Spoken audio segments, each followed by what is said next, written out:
Chapter 1149. In autumn, Su Fengnian's trip to the north took about 20 days. Most of the time, he strolled leisurely around Jinyuan, Qinghe, Zhongzhong, and Huaiyang. During this period, Yan Wenluan, Chen Yinshui, and a few other veteran generals with heavy military duties gradually left. Then, Han Laozhan, Huang Fuqian, and the other provincial generals and deputy generals left for the south. Then, Wei Shaking, Xian Yinma, and the other captains who had real power in the territory left. Finally, it was the turn of the second-line border army generals and captains who were not stationed here. Huang Laifu, the lieutenant of Huaiyang, wanted to give up his official residence, but the governor-general, who was always fond of extravagance, did not agree. Instead, he casually bought a residence from a big family in the pass. It was said that after receiving the 3,000 taels of silver, the head of the family could not sleep well for several days and repeatedly wanted to return the money to the governor-general where Lu Qiu'er was in charge. Unfortunately, the governor-general ignored him. Later, the head of the family was so restless that he could not eat or sleep well. He had to ask an expert for advice and added another 2,000 taels of silver, which he donated to the Huaiyang Pass as the army's salary. This family, who had been rich from the border trade in the early years, finally felt a little relieved. However, they still secretly moved to a Wubao residence dozens of miles south of the Huaiyang Pass. Chu Lushan's fierce reputation was evident. In addition to Chu Lushan and Huang Laifu, the two landlords of Huaiyang Pass, there were also a group of young captains from the border and the territory. Wang Chou, the speaker of Anliang Army Town, Chao Xiaojiao, the Honglu general, who was famous for being a troublemaker in the northern defense line of Yuzhou province, Hong Xinjia, the real person in charge of many Wu forts in Yuzhou province, Zhu Boyu, the Fengqiu commandant of Lingzhou province, and Ren Chenyun, the North Country captain, who came from a poor family. Both of them performed outstandingly in the Battle of Fuding in Lingzhou province. Huang Xiaokuai, the Pearl commandant of the vanguard, was promoted to the deputy general of Lingzhou province and assisted Han Laozhan together with Wang Ji. However, Huang Xiaokuai did not follow the order to go to the north this time. Instead, he was replaced by Jiao Wui. Compared to these three people, Ma Jinchai, the frozen field commandant of Zhigui prefecture, was really unlucky.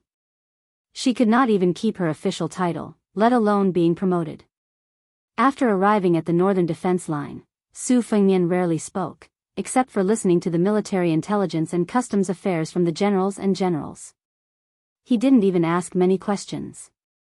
Occasionally, he asked some trivial questions about the border defense. He didn't say anything heroic, nor did he deliberately show off his knowledge of the art of war in front of the legendary warriors and young warriors. In fact, many people sincerely wanted to hear about the feats of the king of Bailiang in Jianghu. After all, he was the new champion of Jianghu who could even defeat Wang Xianji. No matter how arrogant Su Fengnian was, even the elders like Yan Wenluan and Gu Dezhu were willing to listen to him. However, the young king disappointed everyone. He didn't mention a single word about his travels in Jianghu and the battles of life and death. After Su Fengnian ascended to the top of Jianghu, in addition to the hidden ambush at Iron Gate Pass, the deeds of killing Diwu Raccoon, the master of Mount Tibing, and Han Diaoxi, the killer cat, also began to quietly spread in the imperial court of Liang. A group of people walked to the top of the city wall. Among them, Chao Xiaojiao, who was newly conferred the title of Honglu General, was a short and vigorous middle-aged man. He had a good reputation in the eastern defense line of Bailiang in the north of Yuzhou and had accumulated enough military merits. However, because he repeatedly offended Zhong Hongwu, the great general of Bailiang, he didn't even get the title of a general. After Zhong Hongwu fell, Su Fengnian specially asked Bailiang to keep an eye on him for about half a year before he decided to promote him. Of course, Chao Xiaojiao was not a perfect person. He had a strong desire to kill and was ruthless in his management of the army. Many of his subordinates violated the rules and even embezzled the salary of the border guards. Zhong Hongwu used these reasons to keep Chao Xiaojiao in the position of a small lieutenant. Chao Xiaojiao was like a sharp blade that could hurt others, but he could also hurt himself. Su Fengnian's use of this person was not without criticism in the Bailiang army. Even the old general Chen Yinshui had some objections. As for Hong Xianxia, who was a full head taller than Qiao Xiaojiao, his reputation was much better. Bailiang had a lot of hereditary military records in the Wu castle. The gourd mouth area was especially prominent. The king of the southern courtyard once said that even if Beimang threw in 160,000 soldiers, they might not be able to fill it up. More than half of this could be attributed to Hong Xianxia's achievements. He was only mediocre when it came to leading troops in war, but whether it was managing the military affairs or building the Wu castle system, he was one of the few geniuses in the Liang dynasty. He was also a master of investigation and knowledge. Gu Jiantang valued this person a lot. When he was in charge of military affairs in the northern region as the Minister of War, it was said that the general had secretly asked Zhang Lu to bring Hong Xianxia to the Liao and improve the defense line. After the request was rejected, there was even a ridiculous attempt to mobilize Zhaogo to kidnap Hong Xianxia. Walking to the top of the city wall, Su Fengnian looked to the east with his hands folded in his sleeves. He suddenly turned his head to look at Hong Xianxia, who was a block away from him. He called out Hong Xianxia's nickname, Lord of the Earth, and said with a smile, General Gu Jiantang, who is stationed in the Liao, recently offered this king a sky-high price. He promised that as long as he handed over the title of Lord of the Earth, he would help Bailiang get 30% more grain and 300,000 taels of silver from the imperial court. He also promised that you would be promoted by 3 ranks. You are only 1 step away from becoming a duke. Hong Xianxia grinned. First of all, it doesn't matter if I want to go or not. Second of all, I really don't care about the title of Lord of the Earth, as long as I can get things done. I've managed the gourd mouth area for more than 10 years, and I can't bear to leave. Su Fengnian shook his head. Tell me the truth. Chapter 1150. Hong Xianxia's face, which was as dark as charcoal due to years of exposure to the sun and wind, could actually be seen blushing. Qiao Xiaojiao immediately mocked, Old Hong fears nothing but his wife. His wife is an auntie from Yanji County. She's such a beautiful flower and she's stuck on top of Hong Xianxia, this black cow dung. Last year, she even gave birth to a big fat son for him. How could that woman be at ease with her man going to Liang to be a high-ranking official? We used to say that the woman's words were more effective than a general's. As for the imperial edict from the imperial court, even if it really reached the Hong residence, wouldn't that woman directly throw it into the latrine? Isn't that right, Old Hong? Hong Xianxia elbowed Qiao Xiaojiao's ribs. The latter didn't block it and rubbed it with a mischievous smile. You hit me, right? The prince also saw it with his own eyes. I won't pay back the 28,000 taels of silver I owe you. Hong Xianxia, who was close to Qiao Xiaojiao, widened his eyes. Just as he was about to speak, he suddenly realized that the king of Bailiang was beside him. He forced himself to swallow back the family scandal that he almost blurted out. Su Fengnian dismissed it with a smile. He didn't follow the vine to get to the melon and get to the bottom of it. Chu Lushan frowned imperceptibly. Su Fengnian looked at the sky and said jokingly to the group of generals and lieutenants around him, You guys, go back to your homes and find your mothers. When they walked down the city wall, Chu Lushan approached Su Fengnian and asked in a low voice, Deploy 500 elite cavalry to protect the prince? Su Fengnian, who was followed by his eldest disciple who was a burden, shook his head. Chu Lushan didn't dare to make a decision on his own. At most, he could only secretly add more people. He quickly calculated in his mind. There were still a few old but strong falcons in the upper room of the Fushui Society. In the end, Su Fengnian and Yudilong left Huayang Pass on their horses. Yudilong barely learned horsemanship. Although the ride was bumpy, at least he didn't fall off the horse. Among the 3 disciples, Yudilong was the least close to his master, Su Fengnian. Although Lu Yunzhang was noisy, he ultimately spoke more to his immortal master. Although Wang Sheng was reticent, he was undoubtedly the one who respected Su Fengnian the most. Only Yudilong didn't know how to deal with his master, nor did he take the initiative to get close to him. The only emotion he revealed was a natural fear that came from the bottom of his heart. Su Fengnian had already taught Wang Sheng swordsmanship and Lu Yunzhang fist techniques, but for some reason, he didn't carve Yudilong, who was better than his junior sister and junior brother in terms of luck and bone. He didn't even let Udilong memorize a set of basic internal energy mantras. Qiao Xiaojiao and Hong Xinjia came together and returned together. Because of Hong Xinjia, who was coveted by the Liang imperial court, Protector General Chu sent half a battalion of cavalry to escort him. Qiao Xiaojiao and Hong Xinjia sat across from each other in a carriage. Qiao Xiaojiao kept pouring wine. Hong Xinjia hesitated for a moment and finally said, "How can you speak without thinking? Do you really think you don't know that the prince and the Protector General don't know that you're covered in shit? Why did you take off your pants on the city wall?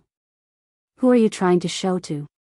Qiao Xiaojiao cast a sidelong glance at Hong Xinjia, who had spent half his life dealing with dirt and rocks. He smiled and asked, "Do you still remember what you were worried about on the way here?" Hong Xinjia nodded. "Naturally, with your stinky reputation, who would cover you up? Even a handful of yellow mud would be like shit. Since the prince made an exception to promote you, he would normally use both grace and authority. Although I don't have the ability to comprehend things as an official, I still understand this principle. Normally, when the prince meets you, he would give you a few words of warning." Qiao Xiaojiao laughed. "That's right, that's common sense. So if the prince were to give me a sincere and earnest lecture, or even give me a torrent of abuse, I would feel at ease. But have you realized that this prince of ours is very strange?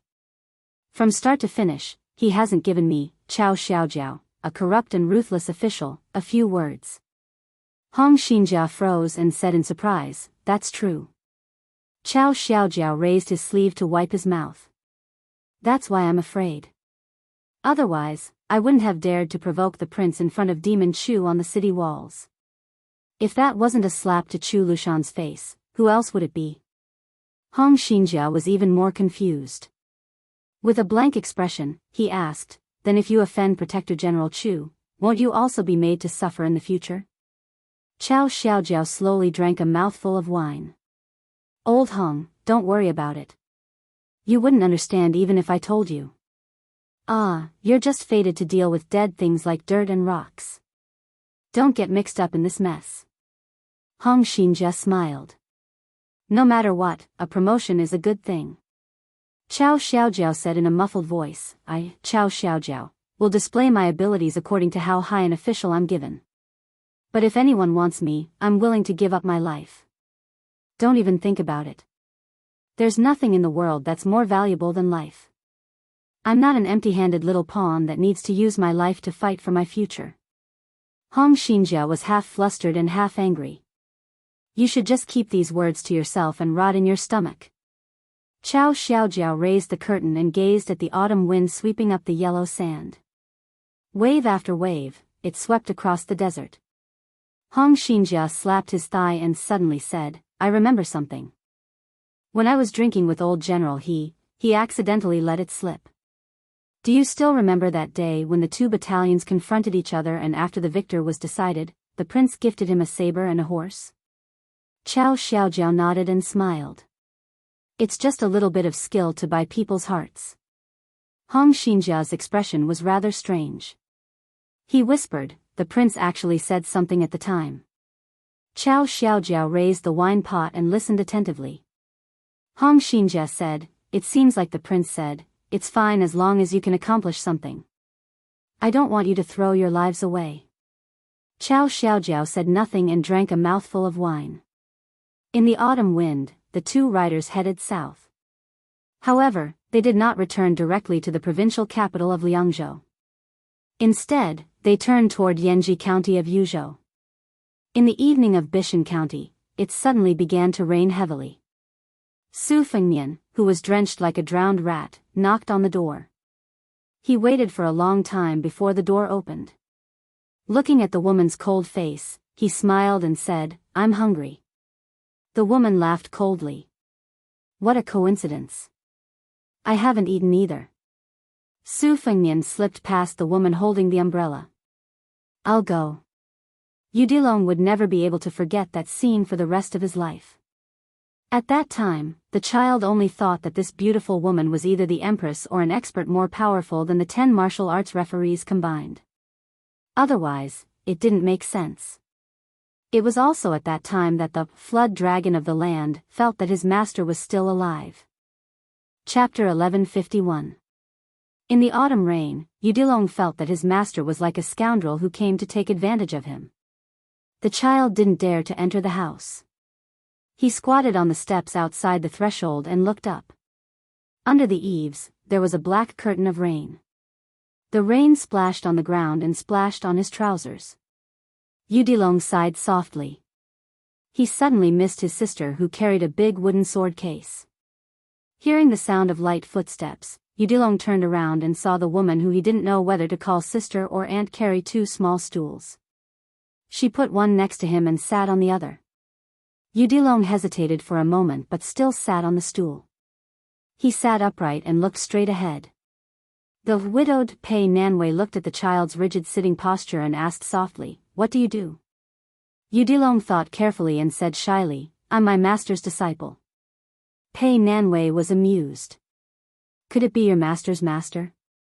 Yudilong opened his mouth slightly and blushed. Pei Nanwei didn't say anything else.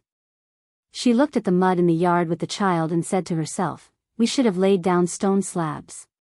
The 10 kilograms of mud we dug from the swallow's nest ridge is gone."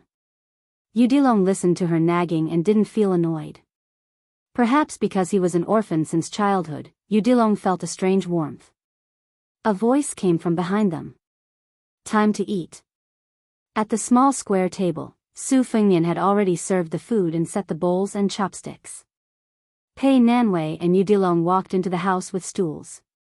Pei Nanwei and Su Fengnian sat opposite each other. The child thought for a moment and didn't dare to eat at the table. He just sat on the threshold with the bowl and continued to watch the rain hit the mud. At this moment, the child, who had been thinking about saving enough money to build a house since he could remember, decided that if he wanted to build a house in the future, he would build it according to this yard. "You still know to come back?" "Yes." "What did you do outside? Did you unify Jianghu, kill the emperor of Liang, or flatten Beimang?" "Not really." "But haven't you heard the news?" "What should a commoner hear?" "I went out and fought with Wang Xianji, and luckily survived." After that, he made a trip to the Eastern Sea's martial emperor city and took away all the weapons. On the way back to Beiliang, I met great-grandpa of the Wu family's sword tomb. After staying at Mount Qingliang for less than a day, I ran to the north of Liangzhou and finally sat here to eat with you. "How busy?" "It's just that I didn't earn enough money to bring it back." "Was the bag of rice that Zhu Jingli carried here last time?" "You're eating so little, but I don't see you losing weight." "It's time to grow fat again, so take it easy. If you're skinny, you can still wear old clothes, but it's just a little looser. If you're fat, you'll have to spend more money." "Pa!"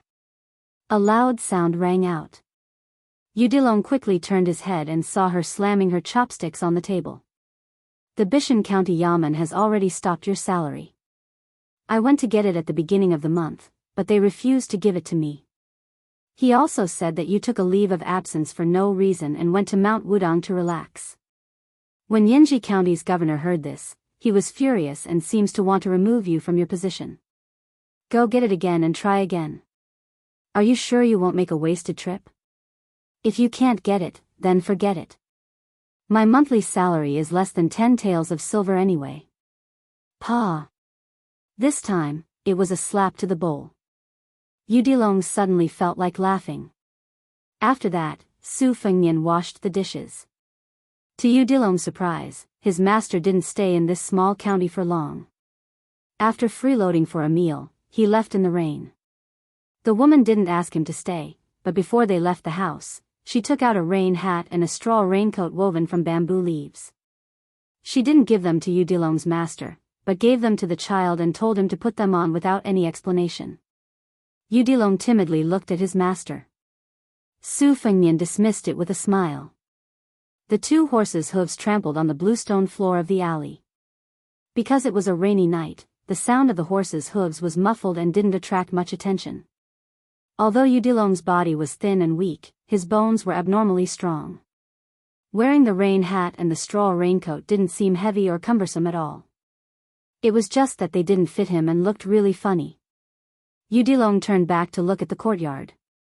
He didn't know why, but the child didn't rely on Bailiang Palace at all. He also didn't treat it as his home, but he felt close to this simple courtyard. He also had a strange thought in his heart that he couldn't tell anyone. It would be great if the woman was his mother. Yudilong gathered his courage and shouted, "Master." Su Fengnian slowed down the horse and looked at the child with big eyes with slight confusion. Yudilong was quick-witted.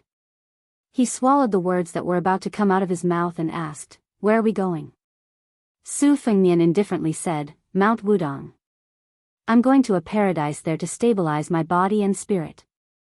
Since Yudilong could see the strength of Wang Sheng and Lu Yunchang's qi, he naturally knew a secret after spending so much time with his master. His master's qi had been declining. Simply put, his master's martial cultivation was like a bamboo basket that kept leaking water. If he didn't fix it quickly, there wouldn't be a drop left. It might even cause irreparable damage to the basket itself. This was also why Chu Lushan had asked for 500 cavalrymen to protect him at Huayang Pass. He had fought to the death with Wang Xianji, killed Zhao Huangchao, attacked Wu City, and fought against Wu Jian. Su Fengnian's strength was declining day by day at different stages. If it weren't for this, the great-grandpa of the Wu family's sword tomb wouldn't have taken the extra step of pretending to block Su Fengnian's way at the border of Yuzhou and River Province. Chapter 1152. Yudilong's face suddenly turned solemn. He turned his head and shouted, "Master." Su Fengnian nodded and took the lead to stop the horse on this secluded muddy road. Yudilong's eyes widened as he saw the uninvited guest 100 feet away. It was a barefoot young woman in white. According to common sense, with the downpour, her clothes should be soaked, but her feet were a few feet above the ground. Her clothes fluttered, and there was a white rainbow behind her that formed a supreme mysterious body of a bottle. In this way, the radiance she emitted was like a full moon that had descended to the human world. Yudilong suddenly felt like he was facing a great enemy. Although the woman's aura was not as fierce and frightening as that of the Bailiang cavalry commander, it was more profound and lasting. Su Fengnian stared expressionlessly at the qi cultivation genius of the Guanyin sect of the South Sea who had picked up scraps along the way. First, she forcibly stole 100 swords on the lake of Yuyan Mountain Villa. Later, she sat on the mountain and watched the tigers fight outside the Shenwu city. She probably wanted to fish in troubled waters, but she did not expect that Han Xingxian would suddenly die under the sword of Wuxia Valley.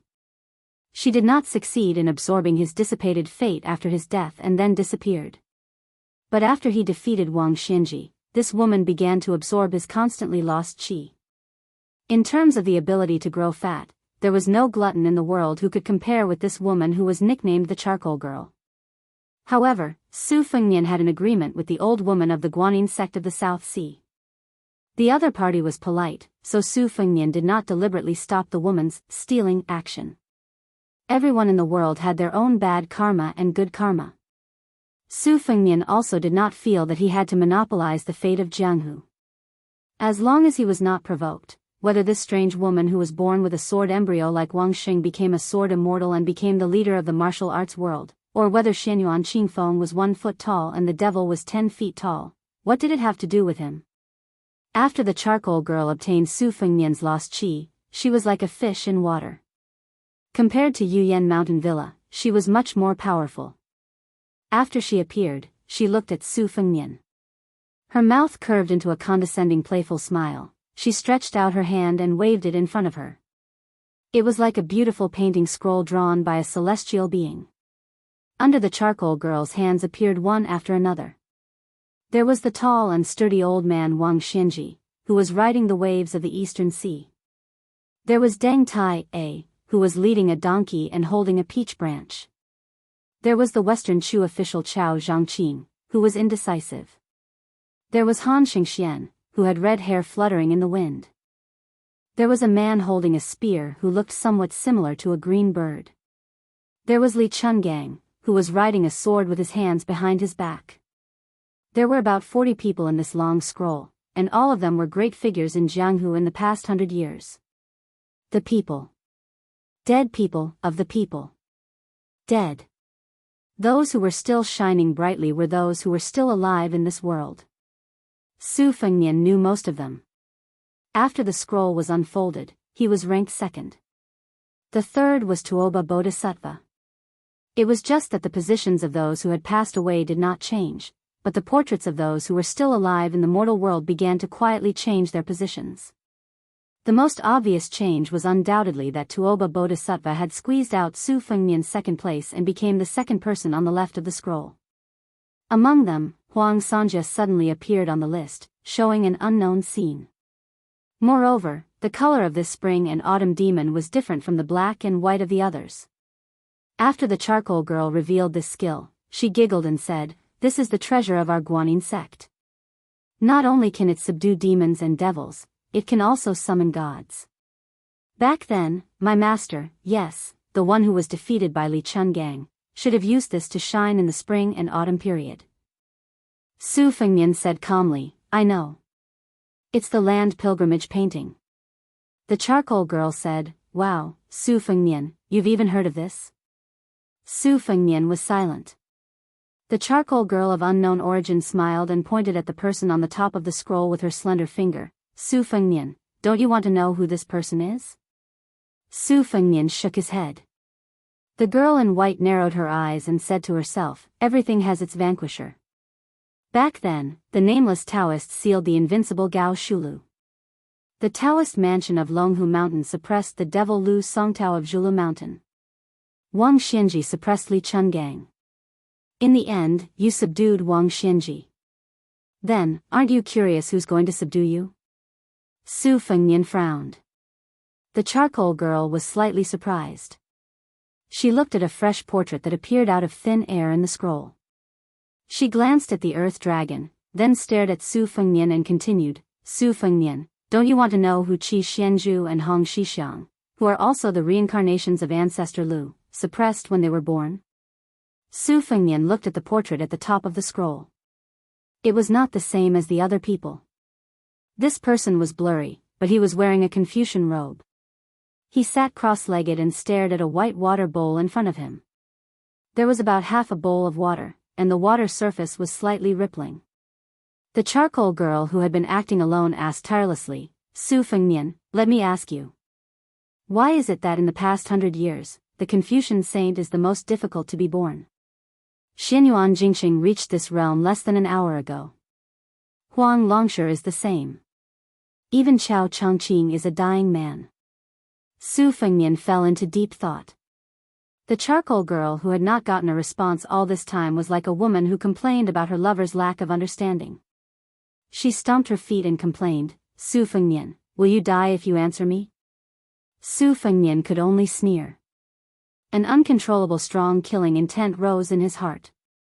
Intuition told him that if he answered this woman, unless he was at his peak, he would really die.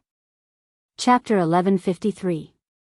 The charcoal girl looked at the young vassal king who had made up his mind to practice silent meditation. She did not give up and tried to goad him. "Su Fengnian, you were once the most powerful warrior in the world. Why are you afraid of competing with a little girl?" Su Fengnian stared at the Confucian scholar who had placed the bowl in front of him. He understood that the charcoal girl's words contained too many tricks. He could ignore half of the truth. This person was more likely to be the one who could restrain Huang Longsher. Otherwise, the devil Wuxia Xianxia would not have been so secretive and unwilling to enter the realm of terrestrial immortal. As for the one who really wanted to subdue him, it was most likely the charcoal girl herself.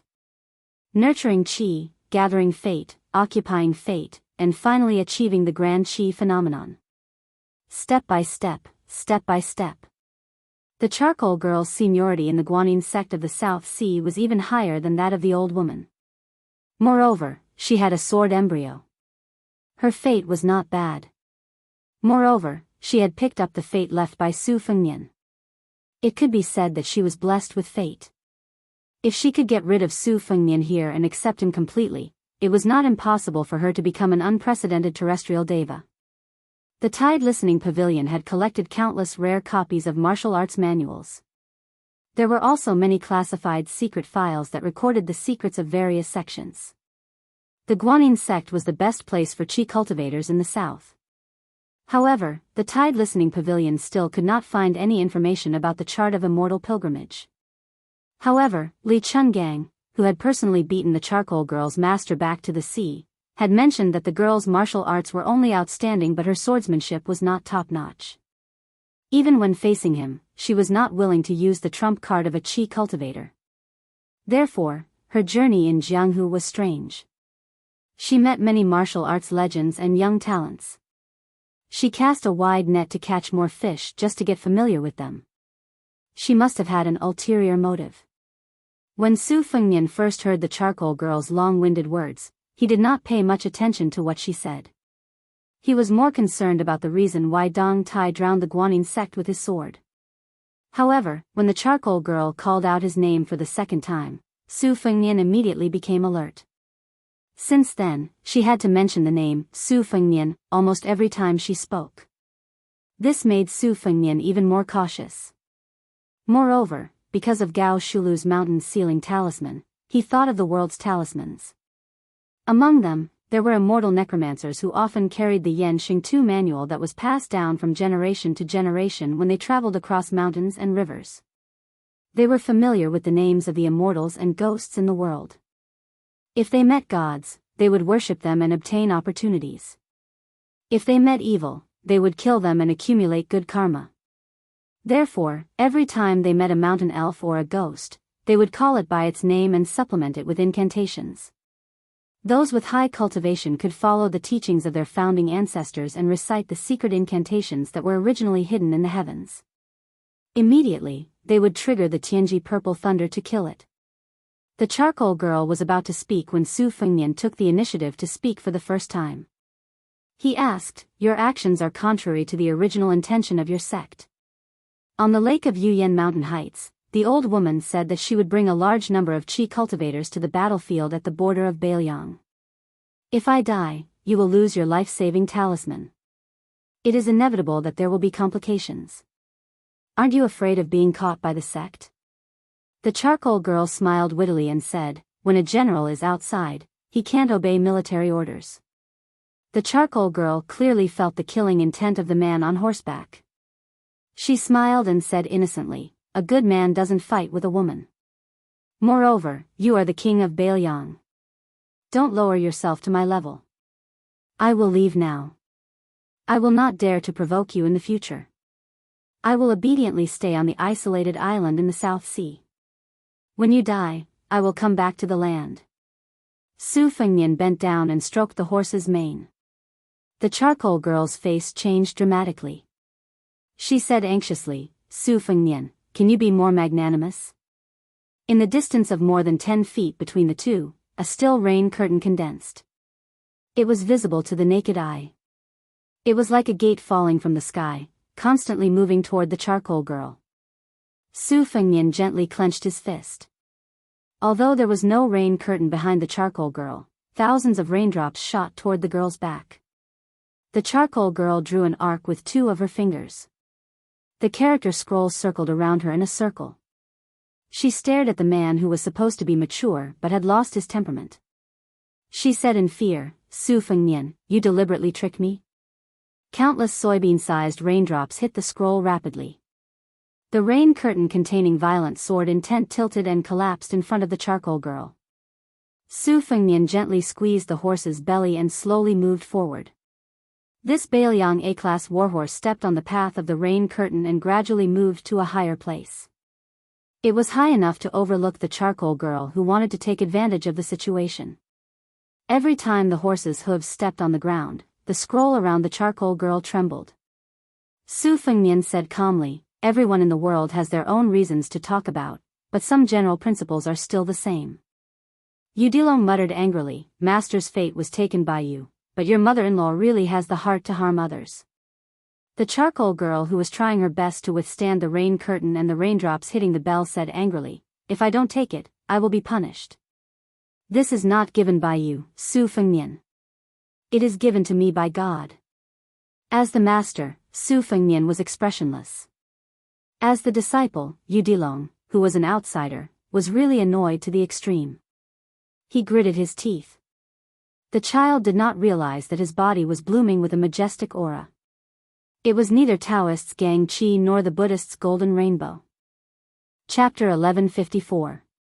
Muddle-headed, Lulong, who had suddenly sunk into a state of oblivion, stared at the magnificent picture scroll. His eyes blazed as he jumped off the horse. This child ran faster and more nimbly than a runaway wild horse. He even broke through the thick and heavy curtain of rain. Reaching out his arm, he grabbed Wuxia Xianxia, who had a dark color on the picture scroll, and pulled her back. The charcoal girl was not enraged by this strange child's interference. Instead, she was pleasantly surprised. His intrusion was probably because Su Fengnian was worried that the child's body and mind would be hurt by the rain, so he relaxed his defense. As a result, the charcoal girl, who was trapped, had a slim chance of survival. However, just as she was about to use her mind to take the picture scroll back, she suddenly realized that the immortal atlas she had nurtured for many years had been easily snatched away by the child. The charcoal girl's vision turned black. She was so angry that she almost fainted. It was not easy for her to stand firm. When she opened her eyes, she saw that the picture scroll had been divided into two. Most of it had been snatched away by the child, but the remaining figure was left in place. The man who had set up the bowl, Su Fengnian. Su Fengnian released his qi. The warhorse fell gently into the mud, safe and sound. He ordered Lulong, "Put it away." Lulong did not know how to put it away. With a thought, the person on the painting quickly overlapped. What he held in his hand was like a painting scroll. The girl was terrified and uneasy. She fell but first into the mud. Her face was snow-white. Adding on her white robes, she was like a female ghost wandering in the night. She kept muttering to herself, "How is this possible? How can it be like this?" Su Fengnian did not pay attention to this rude and arrogant young woman. Instead, he looked at the only remaining person. The person in the painting had one hand at the bottom of the bowl. He was still sitting, but his body slowly floated up and coincidentally met Su Fengnian's gaze. Su Fengnian asked, "Was it you who secretly instructed Zhao Huangqiao to go to the Earth Lung Mountain to raise an evil dragon? Then you went with the flow to help Huang Longsher stir up the spring and autumn? In the end, you guarded Great Peace City. When the king of Jianghu fought for the throne, it was you who did not let Wuxia Xianxia, the adoptive father of Zhao Heng, the old king of Jianghu, go to the capital to support him? All those years of literature and martial arts reviews, most of them were written by you, right?" The man whose face was still blurry did not speak. Su Fengnian asked with a smile, "Heaven, earth, and man all have their own mathematical principles. Yuan Benshi has been the same for several decades. He should be keeping an eye on the connections for the Liang dynasty. Zhao Huangqiao cultivated in seclusion, which created the terrain. In that case, you must be the leader of the Qi refinement warriors in the north. However, I am very puzzled. Back then, when Hong Xixiang destroyed the fate energy of the country, two streams of fate energy flowed into Beiliang and West Chu respectively. Why didn't you stop them?" The man finally opened his mouth to speak. The moment he opened his mouth, the world that was pouring with rain instantly fell silent. "It's just a debate between heaven and man. I once defended the Zhao clan, who was blessed by the heavens. As for you, what do you say?" Su Fengnian sneered and said, "Damn, you just like to be self-righteous and spout nonsense." The man asked in return, "Is that so?" Su Fengnian seemed to be unwilling to argue. The man laughed and said, "In the next 10 years, there will be 4 major battles. I only need to win one to win." After sitting and watching the clouds rise and fall for many years, the man finally stood up. His feet seemed to have landed in the mud of this small path. Su Fengnian saw that the man began to walk forward. Then, he brushed past him and headed towards Shishu. Su Fengnian stood where he was. The dragon was at a loss, while the charcoal girl's heart was like dead ashes. Su Fengnian raised his head and looked at the raindrops falling in the night sky. Every drop was crystal clear. The trend of the world today was no longer so unclear. Needless to say, Crown Prince Zhao Zhuan had an incomparable innate advantage and still occupied the most fate energy. Huang Sanjia and Beimang's state preceptor, Yuan Qingshan, chose Zhao Zhu at the same time.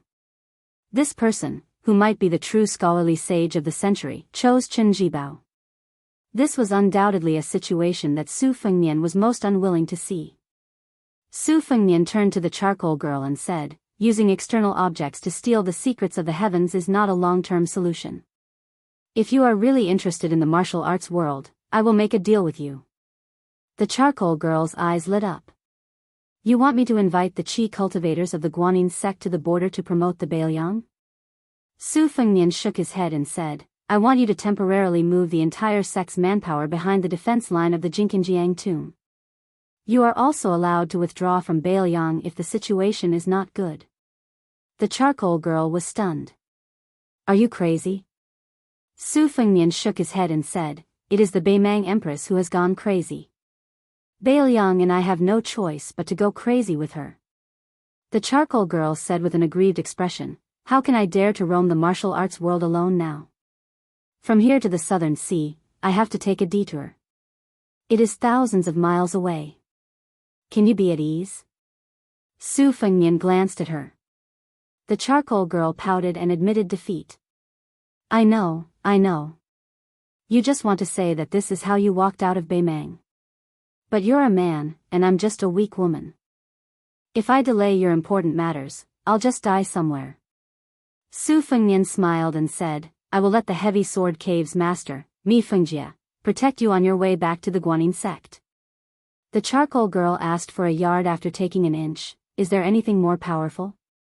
Su Fengnian asked, what do you think of me?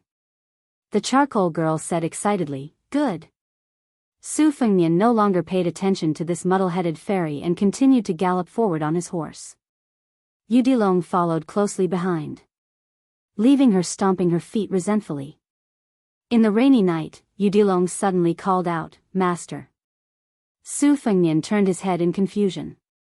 The child grinned and scratched his head, probably because he suddenly did not know what to say. Su Fengnian smiled and said, since you have recognized me as your master, then I will tell you something. In the future, if you see such high and mighty fairies roaming the martial arts world, beat them up until they run home crying. Yu Dilong nodded heavily. Because of this unintentional conversation between master and disciple tonight. In the following 100 years, no one dared to call themselves fairies. Chapter 1155. Wen Long was born in Bailiang. Even if he did not hear any Jianghu rumors or anecdotes, but no matter how ignorant he was, he still heard that there were many immortals living on Mount Wudong. Each of them had the demeanor of an immortal and could summon the wind and rain. Therefore, when he followed his master to climb the mountain this time, he was especially pious. Every time he met a Taoist priest on the mountain, regardless of whether they were old or young, he would stop and salute them. This made the Wudang Taoists who recognized Su Fengnian very terrified. Su Fengnian did not stop the child from being serious. This pure heart of a child might be the cornerstone of Wenlong's courageous progress on the path of martial arts in the future. A newborn calf was not afraid of any tiger. If he was lucky enough to survive once, he would definitely not survive the tiger's mouth every time. When Su Fengnian was climbing the mountain, he whispered to Yu Dilong, if a person can be fearless in Jianghu, there are two kinds of people. The first kind is those who do not know the depth of Jianghu and are arrogant, or those who have some background and have something to rely on and look down on others. These people are as numerous as the hairs on a cow, and many of them die. The other kind is those who already know the dangers of Jianghu, whether it is their own understanding or the advice of their seniors, but they are stubborn and have a clear conscience. This kind of person is relatively rare, but the number of deaths is not small. Jianghu is such a place. It doesn't care whether you are good or bad, if you are not good in water or have bad luck, as long as you get involved, you will easily drown. In just a few years, most of the masters who died in my master's hands are the latter. Your junior apprentice sister Wang Xing studies the sword, and she will not change in this lifetime. Since ancient times, there have been battles of will and Taoism. The person who said it most thoroughly and saw it the most clearly, that person used to cultivate on this mountain. The reason why he did not let Wang Xing practice on the mountain was because he was afraid that it would be dark under the lamp, and she would not be able to see the mountain clearly. He simply let her go further away to look at the scenery. After all, her rise is very high. If she blindly spoils things through excessive enthusiasm, she may become an embroidered pillow like the Spring Invitation Cottage's sect master in the future. Your junior brother, Lu Yunchang, is extremely sharp, but he's also filled with bloodlust. Just by relying on joining the army at the border to kill people, his saber arts will only deteriorate as he kills. His martial path will become narrower and narrower. In the end, he will be caught in his own trap. Even if he has Gu Jiantang's talent, as long as he doesn't have Gu Jiantang's breadth of mind and vision, he will definitely not be able to master a top-grade saber art. That was why he was sent to the Fish Dragon gang to train for a few years. The world was like a mirror, and the more you looked at someone, the more you wiped the mirror. Her heart was not his heart. You have to be an understanding person first, only then can you understand how to use a saber. A saber has a single edge, it's more focused on killing intent than a sword. It's extremely hard and easy to break. If you don't understand anything, sooner or later you'll die by your own saber. As for you, you're still young. You might as well learn from that guy called Hong Shixiang on the mountain. There's no need to rush, and there's no need to force yourself to take that step. I only have the three of you as my disciples. Lu Yunchang will fight for the limelight, so it won't be your turn as the eldest senior brother for the time being. He would gladly carry your burden on his shoulders. In this world, other than the crown prince who's destined to sit on the dragon throne in the future, no one has to be successful.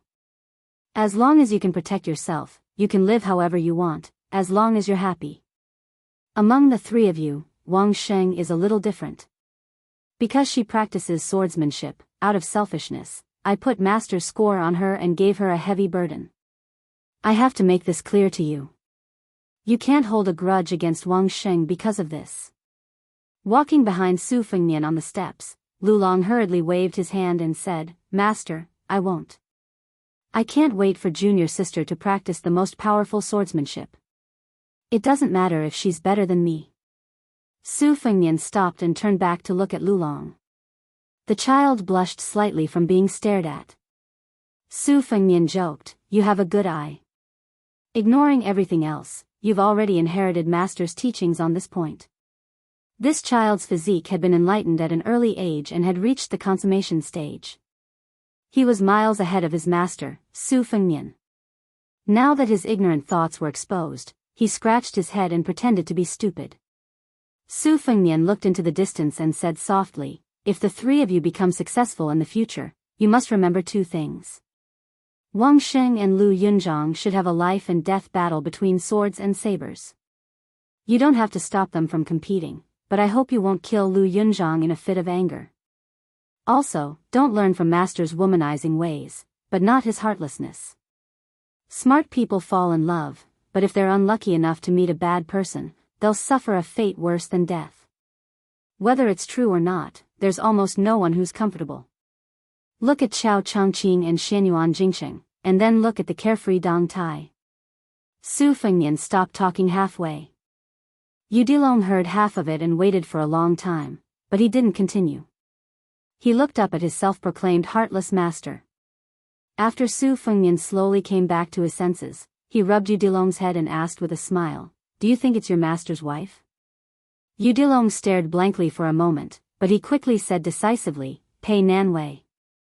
Su Fengnian bent his finger and tapped the child's forehead. It's not bad to help those close to you, but those who achieve great things are mostly neutral and peaceful. Master has suffered a lot in the past, so you have to learn from it. Yudilong sighed, his entire face scrunched up. He complained, Master, you've said so many great principles today, I can't eat them all at once. Su Fengnian smiled and said that eating was a blessing, but he really didn't talk to his disciple anymore. The two of them silently climbed up the mountain. Under the secret instruction of Mount Qingliang, the local government donated several large sums of money to Mount Wudong. They also contributed a lot of manpower to help build a new Black Tortoise Hall, Guanqinggu, Law Enforcement Bureau, and a series of other grand and elaborate buildings on the mountain. Furthermore, They also built an academy on the mountainside, a place with picturesque hills and limpid waters, where the immortal music of Taoist school was faintly discernible, intertwined with the sound of books, bringing out the best in each other. Some of the old and dilapidated buildings on Mount Wudang that couldn't be repaired were also given a new look. The incense on the mountain was already flourishing, and with the new Prince Liang's undisguised support, the pilgrims were ordinary people. It was impossible to tell whether or not Mount Wudang's celestial aura had increased, but the human and fiery aura was much more than before. Every 1st and 15th day of the month, there were many tourists, and the incense was flourishing. It could almost compete with Mount Longhu. After Su Fengnian met the old Zhenren Xinyao, who was in charge of discipline, he settled down next to the elephant washing pond where he used to practice his saber. He didn't deliberately restrain the little dragon, allowing the child to wander around the mountain. Su Fengnian spent most of his time meditating on a huge rock in the middle of the pond. Finally, he stopped the qi in his body from collapsing for 1,000 li. The water level of the pond slowly rose back up. During this period of time, there was a constant stream of courier riders delivering redacted copies of the relatively important Wutongan documents to the mountain. In his spare time to stabilize his body, Su Fengnian would carefully read through each official document. Other than the courier riders delivering important government affairs, secret military affairs at the border were handed over to the experienced spies of the Fu Shui Bureau. Among the spies were some newly recruited Jianghu experts, all of whom had already been selected by Chu Lushan. It was unrealistic to have these people fight to the death on the battlefield, but to have them do some relaxing work, they would still be scrambling for it. Selecting Jianghu people to be elite courier soldiers was one of the suggestions put forward by Wang Lifting, who had taken over the Golden Weaving Bureau from Li Shifeng. Apart from this, the Golden Weaving Bureau set up weaving departments in the other 3 prefectures. They could not personally participate in local governance, arresting thieves, or participating in impeachment, but they could help Mount Qingliang secretly report and supervise various affairs.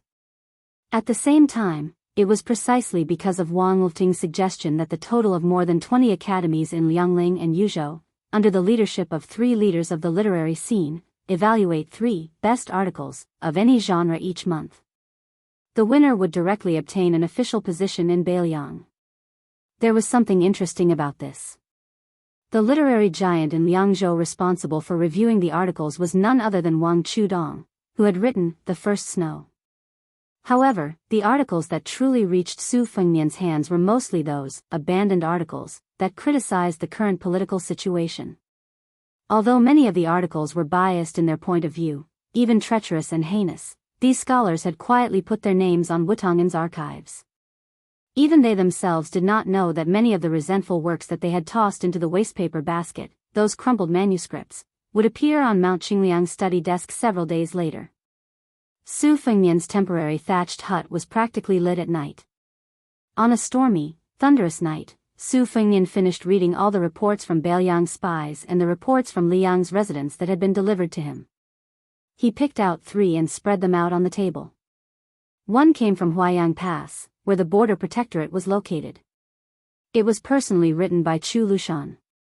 It was said that one's handwriting was like one's person, but Chu Lushan's handwriting was extremely delicate and gentle, practically the handwriting of a woman. It was truly impossible to associate it with his bloated body. The secret letter reported the general progress of the refugees in Liuzhou.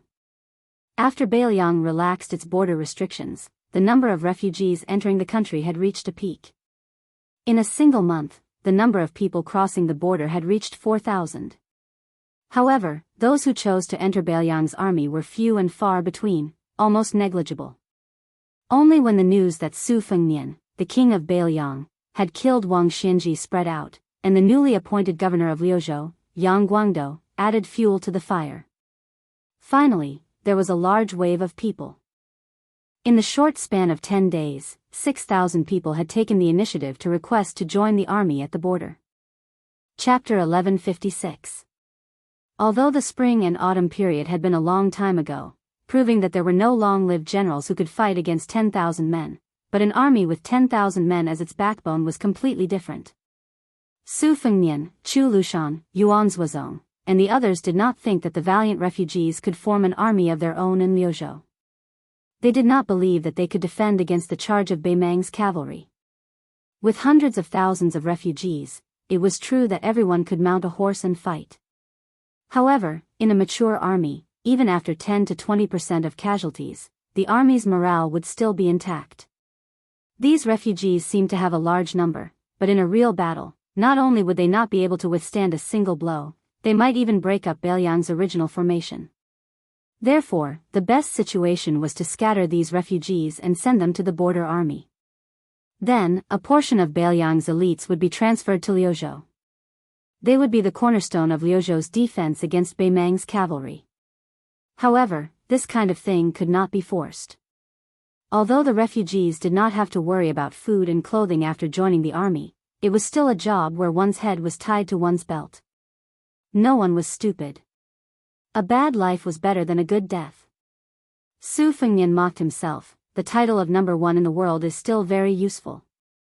The secret letter also mentioned the conflicts between the refugees and the old soldiers after joining the army. There were even people who could not bear the humiliation and killed people in anger, almost causing a mutiny. In the letter, Chu Lushan said that as long as the refugees were involved, they would be executed. Su Fengnian sighed. Although the refugees who survived the pile of corpses were fierce and brave, they did not dare to cause trouble in Beiliang's army. Naturally, it was the old soldiers who looked down on the refugees first. It could be said that the deaths of these refugees were extremely wronged. However, Su Fengnian did not want to change Chu Lushan's decision. Without rules, nothing could be accomplished.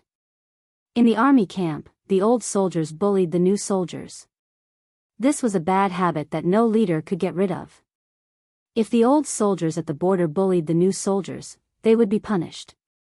However, if the new soldiers broke the rules, they would be killed.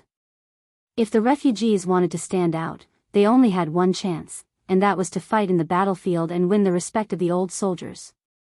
They had to treat them as brothers and comrades. There was no other path for them to take. The second letter came from Wutongan. Liang carried out a large-scale extermination of Buddhism, so the number of displaced monks entering the country was as numerous as the carps crossing the river. It was inevitable that both mud and sand would sink together. Naturally, not everyone was an eminent monk who was wholeheartedly devoted to Buddhism and did not stir up dust. The reason why they cultivated Buddhism was because they had not yet become Buddha. Among them, there were many famous monks who were used to living like princes. They used various channels to ask the government for the tax-exempt land granted by the temple. Nominally, they were praying for Su Fengnian, the prince of northern Liang's temple. There was a dispute in Wutongan because of this. Su Wisheng's opinion was that not only should they not open this mouth, they should also order the local government to severely reprimand these monks and expel them. Lu Qingyan's opinion was to appease them on the surface but secretly keep an eye on them. If they did not agree, they could just drag it out. There was no need to fall out with them. Su Fengnian rubbed his temples and smiled bitterly. One is ruthless, the other is kind. Both seem to be right. Let's just pretend we didn't see this. The third letter was very interesting. It came from Liang. There were many twists and turns in the process. In the end, they were able to enter Beiliang. Other than the fact that money could make ghosts drag the mill, they also had a lot of luck. Between Guangling Road and Nanjing was Lake Yanjiao. It was a man-made lake after Liang unified the world. It was said that it was used to suppress the dragon aura left behind by West Chu. There was an island in the lake. On the island, there was a warehouse that was heavily guarded. The warehouse was specially stored in a yellow book that was produced every 5 years by the various provinces of the dynasty. It recorded the household registration, farming, and labor situation of the various regions of Liang. But the world did not know that other than the yellow book of the head of the Ministry of Revenue in the capital, there was an even more obscure file. Other than the current Grand Secretary, not to mention the various government offices, even the 2 chief officials of the Hall of Governmental Affairs could not read it. That was the book of the various armies. This originated from when the late emperor ordered the compilation of the duties of various ministries. Not only did he have to specify the exact amount of farmland in the world, he also had to protect military secrets. As a result, he made a compromise and hung the Yellow Book of Farming under the various ministries and provinces. Guangling Road was originally the granary of the world and could be considered hidden. However, the number of farmland in both Liao and Liao was surprisingly large. There was no doubt that this was the reason for hanging up the Yellow Book. The current Right Assistant Minister of the Ministry of War, Lu Mao, had asked the Marquis Gongliang, who was in charge of Lake Yanjiao, for a list of names. This imperial relative impeached him according to the rules. Lu Mao, who was slow to realize this, successively submitted a letter of apology. However, he was still unable to keep his position as Right Assistant Minister. He was demoted to Yanqi Road, a wild and desolate place where miasma overflowed. In the end, he died of old age in his post. This time, because of the influence of West Chu's revival, Lake Yanjiao began to move north on a large scale. During this time, there was not a single original copy of the book, but for no reason, there were many copies of the program. Most of them flowed into Guangling Road, while a small number were scattered among the common people. The Beiliang spies planted in the territory half bought and half robbed from a group of Jianghu people and obtained a cup of soup. The numbers on the Yellow Book were dead, but those who were observant could see that many things were alive. Chapter 1157. It just so happened that Su Fengmian had obtained a large stack of intelligence reports from the Fushui room on the military town of Guangling over the years. Su Fengmian originally knew that the Zhao family's emperor had appointed the old Grand Preceptor of West Chu, Sun Shiji, as the administrator. It seemed like he was letting the tiger return to the mountain, but in reality, he was inviting the tiger into the jar so that he could catch the big turtle in the jar. However, looking at the truth that had been carefully analyzed, Su Fengmian could be sure of one thing. Those garrison generals who complained to their subordinates that the court lacked pay were all righteous and confident. They said that the court was too biased toward the two Liao defense lines, but in reality, it was just them filling their own pockets. Under the joint leadership of Zhang Jiulu and the Minister of Revenue Wang Xiongui, who was extremely skilled at turning stone into gold, the court had never treated the garrison troops in the territory unfairly. It was not strange to say that the local garrison troops were making a ruckus, and that the child who knew how to shout would get milk. But in Su Fengmian's view, the manners of these generals of the Guangling path were really terrible to a shocking level. However, this was Zhang Jiulu reaping what he had sown. At the beginning, it was he who had single-handedly created the situation of Southerners going up north as ministers, Northerners going down south as generals. Although this action had separated the two powerful groups in Jiangnan and the north from their respective areas, after those northern generals had been led to Guangling Path, they had the support of the neighboring families near the place where the Zhao family had risen. How could these martial artists, who were proud of the fact that their father's generation had built the country, have good table manners? Guangling Path was also the place where the court had taken the lead in squeezing out criminals. How could they have any fear? After more than a dozen years, almost every position with real power had been taken by turns to plunder and plunder. Who cared about the people's livelihood and public opinion? Su Fengmian said quietly, "Too much is as bad as not enough." Su Fengmian rose and walked to a wall. On the wall hung a geographical map that included the old Chu territory and the entire southern part of the capital. If the name was not legitimate, the words would not be reasonable. If the words were not reasonable, the matter would not be accomplished. Currently, both Liang and West Chu could be considered legitimate rulers. The former was sitting on the country and wanted to quell the rebellion, while the latter was waving the banner of the orthodox Central Plains.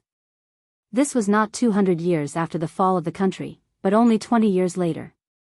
When West Chu was destroyed, even the historians believed that the emperor, the officials, and the common people did not deserve to live.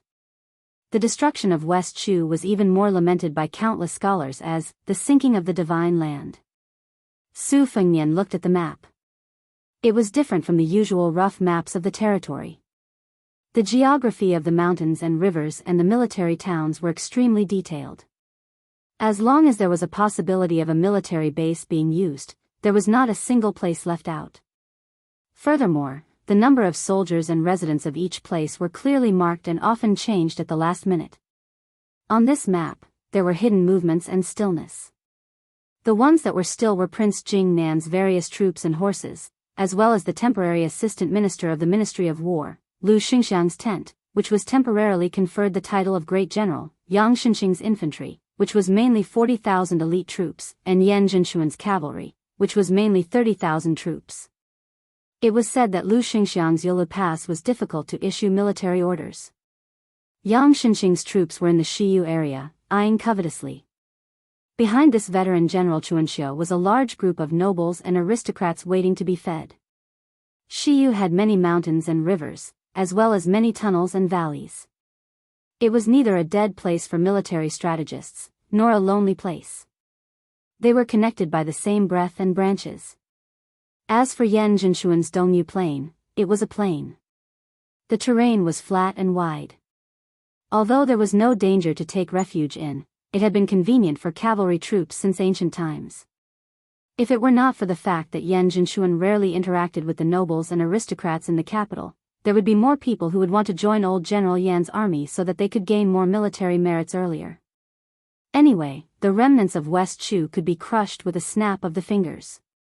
When the time came, how could the two-legged foot soldiers run faster than the cavalry troops on horseback? The three troops did not move for the time being. However, according to the latest spy report, West Chu's military strength had been surging in the dark.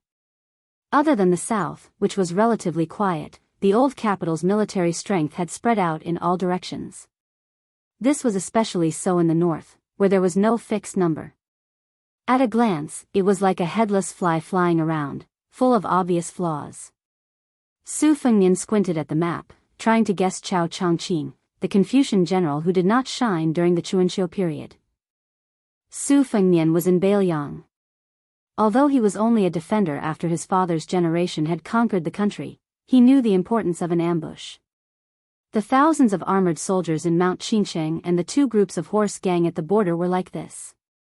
It was the same for the cavalry troops that were placed in the western region to drive the troops up north. When placed in a battle, it also required accurate input of the following troops. This was why the heavy cavalry could make the final decision on the battlefield. In the past few years, around the old West Chu, there had always been many roaming bandits crossing the border and causing trouble. The fact that the Prince of Guangling Zhao Yi's troops could maintain a relatively high fighting strength was largely due to the contributions of these training targets. This was why Zhao Yi did not think highly of the Prince of Yanqi and claimed that he could challenge the Beiliang cavalry. Among the vassals, the Prince of Jiaodong, Zhao Sui, had the geographical advantage of being at the border. However, under the double suppression of the court and Gu Jiantang, he could not fight the Beimang head-on. His combat strength had been declining in these years. Su Fengnian was searching for the location of Cao Changqing's elite troops. He believed that the leaders of the Ministry of War in Great Peace City were also looking with wide eyes. In the past, De Chu, who wanted to rule the world, had the war saint Jiang Baikue as a stabilizing force. More importantly, he had many good generals, 120,000 great halberd warriors, and a large cavalry army that had been fed with gold and silver. Both light and heavy cavalry were invincible. Now, the great halberd warriors of West Chu had disappeared, and the new heavy cavalry had not surfaced. The forces that appeared on the map were mainly the 20,000 rebels, in charge of guarding the old capital of West Chu, and the 80,000 soldiers in the various military towns and passes.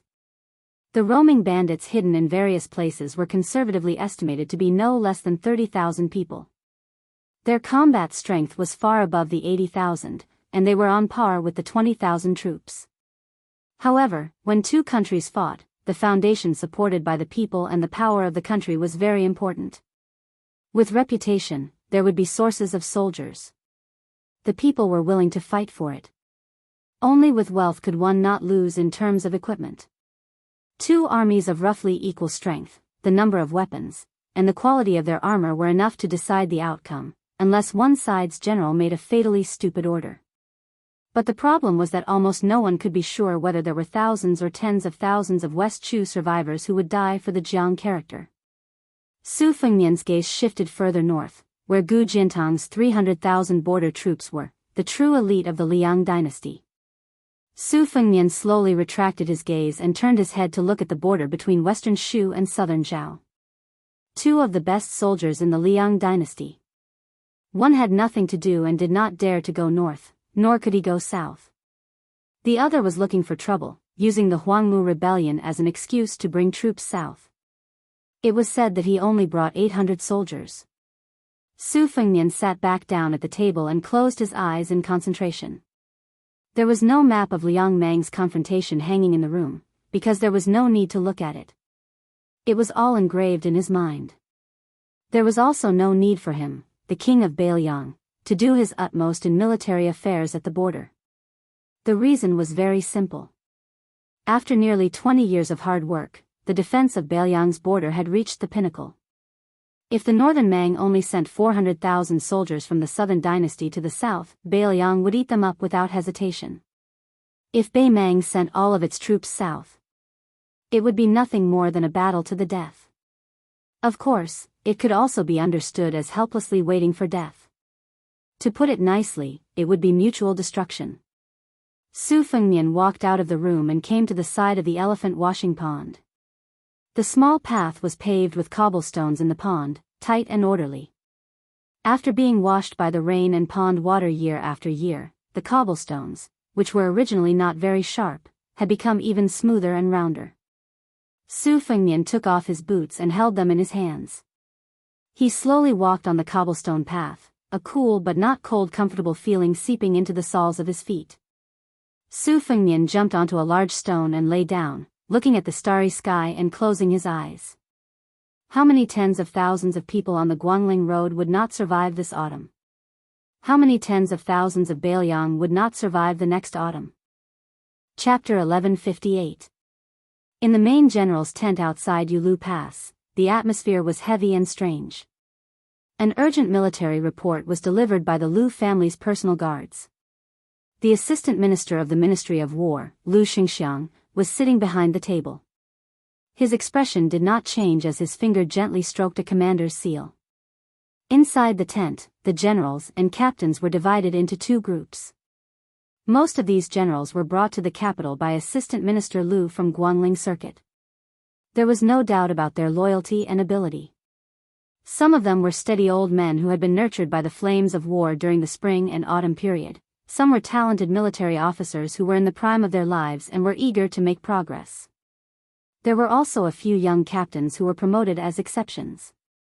A trusted subordinate who was sent to be a coachman rushed into the tent with his butt on fire. None of the guards stopped him. Lu Xingxiang did not even bat an eyelid. He just lowered his head and looked at the old map that was taken from the Ministry of Revenue with great difficulty. It was funny that even though Gu Lu had kept the Ministry of War for many years, he could not find a map of the southern part of the capital that satisfied Lu Xingxiang. However, he could easily find a few hundred maps of the border between the two Liao provinces. Guo Dongfeng, who smelled of horse urine, glared at his peers who were rejoicing in his misfortune, and asked loudly, "General, did that Yang Shenxing eat the wrong medicine? Why did he take the initiative to hastily advance towards the south? Is he so confident that he can break through Yufang Pass, cross the Qinshui crossing, and then take down the most important town in the north of Guangling Road, Chaoshao?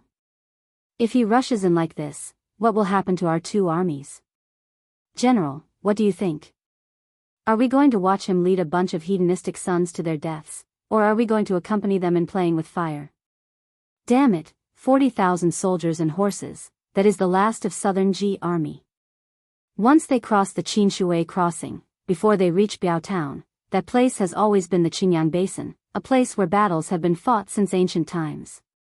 Now, we are completely in the dark about the mobilization of soldiers in Guangling Circuit.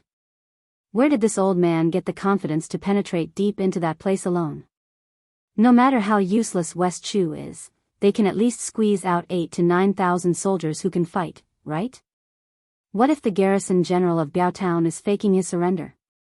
As the great general of an kingdom, you will be defeated by such a clumsy strategy to lure the enemy.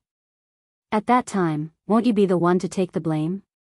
Lu Xingxiang did not even raise his head as he said calmly, "First of all, we can confirm that the arrogant guard general Han Penglai is not faking his surrender. Secondly, they had 40,000 elite soldiers from Jinan, and their supplies were perfect.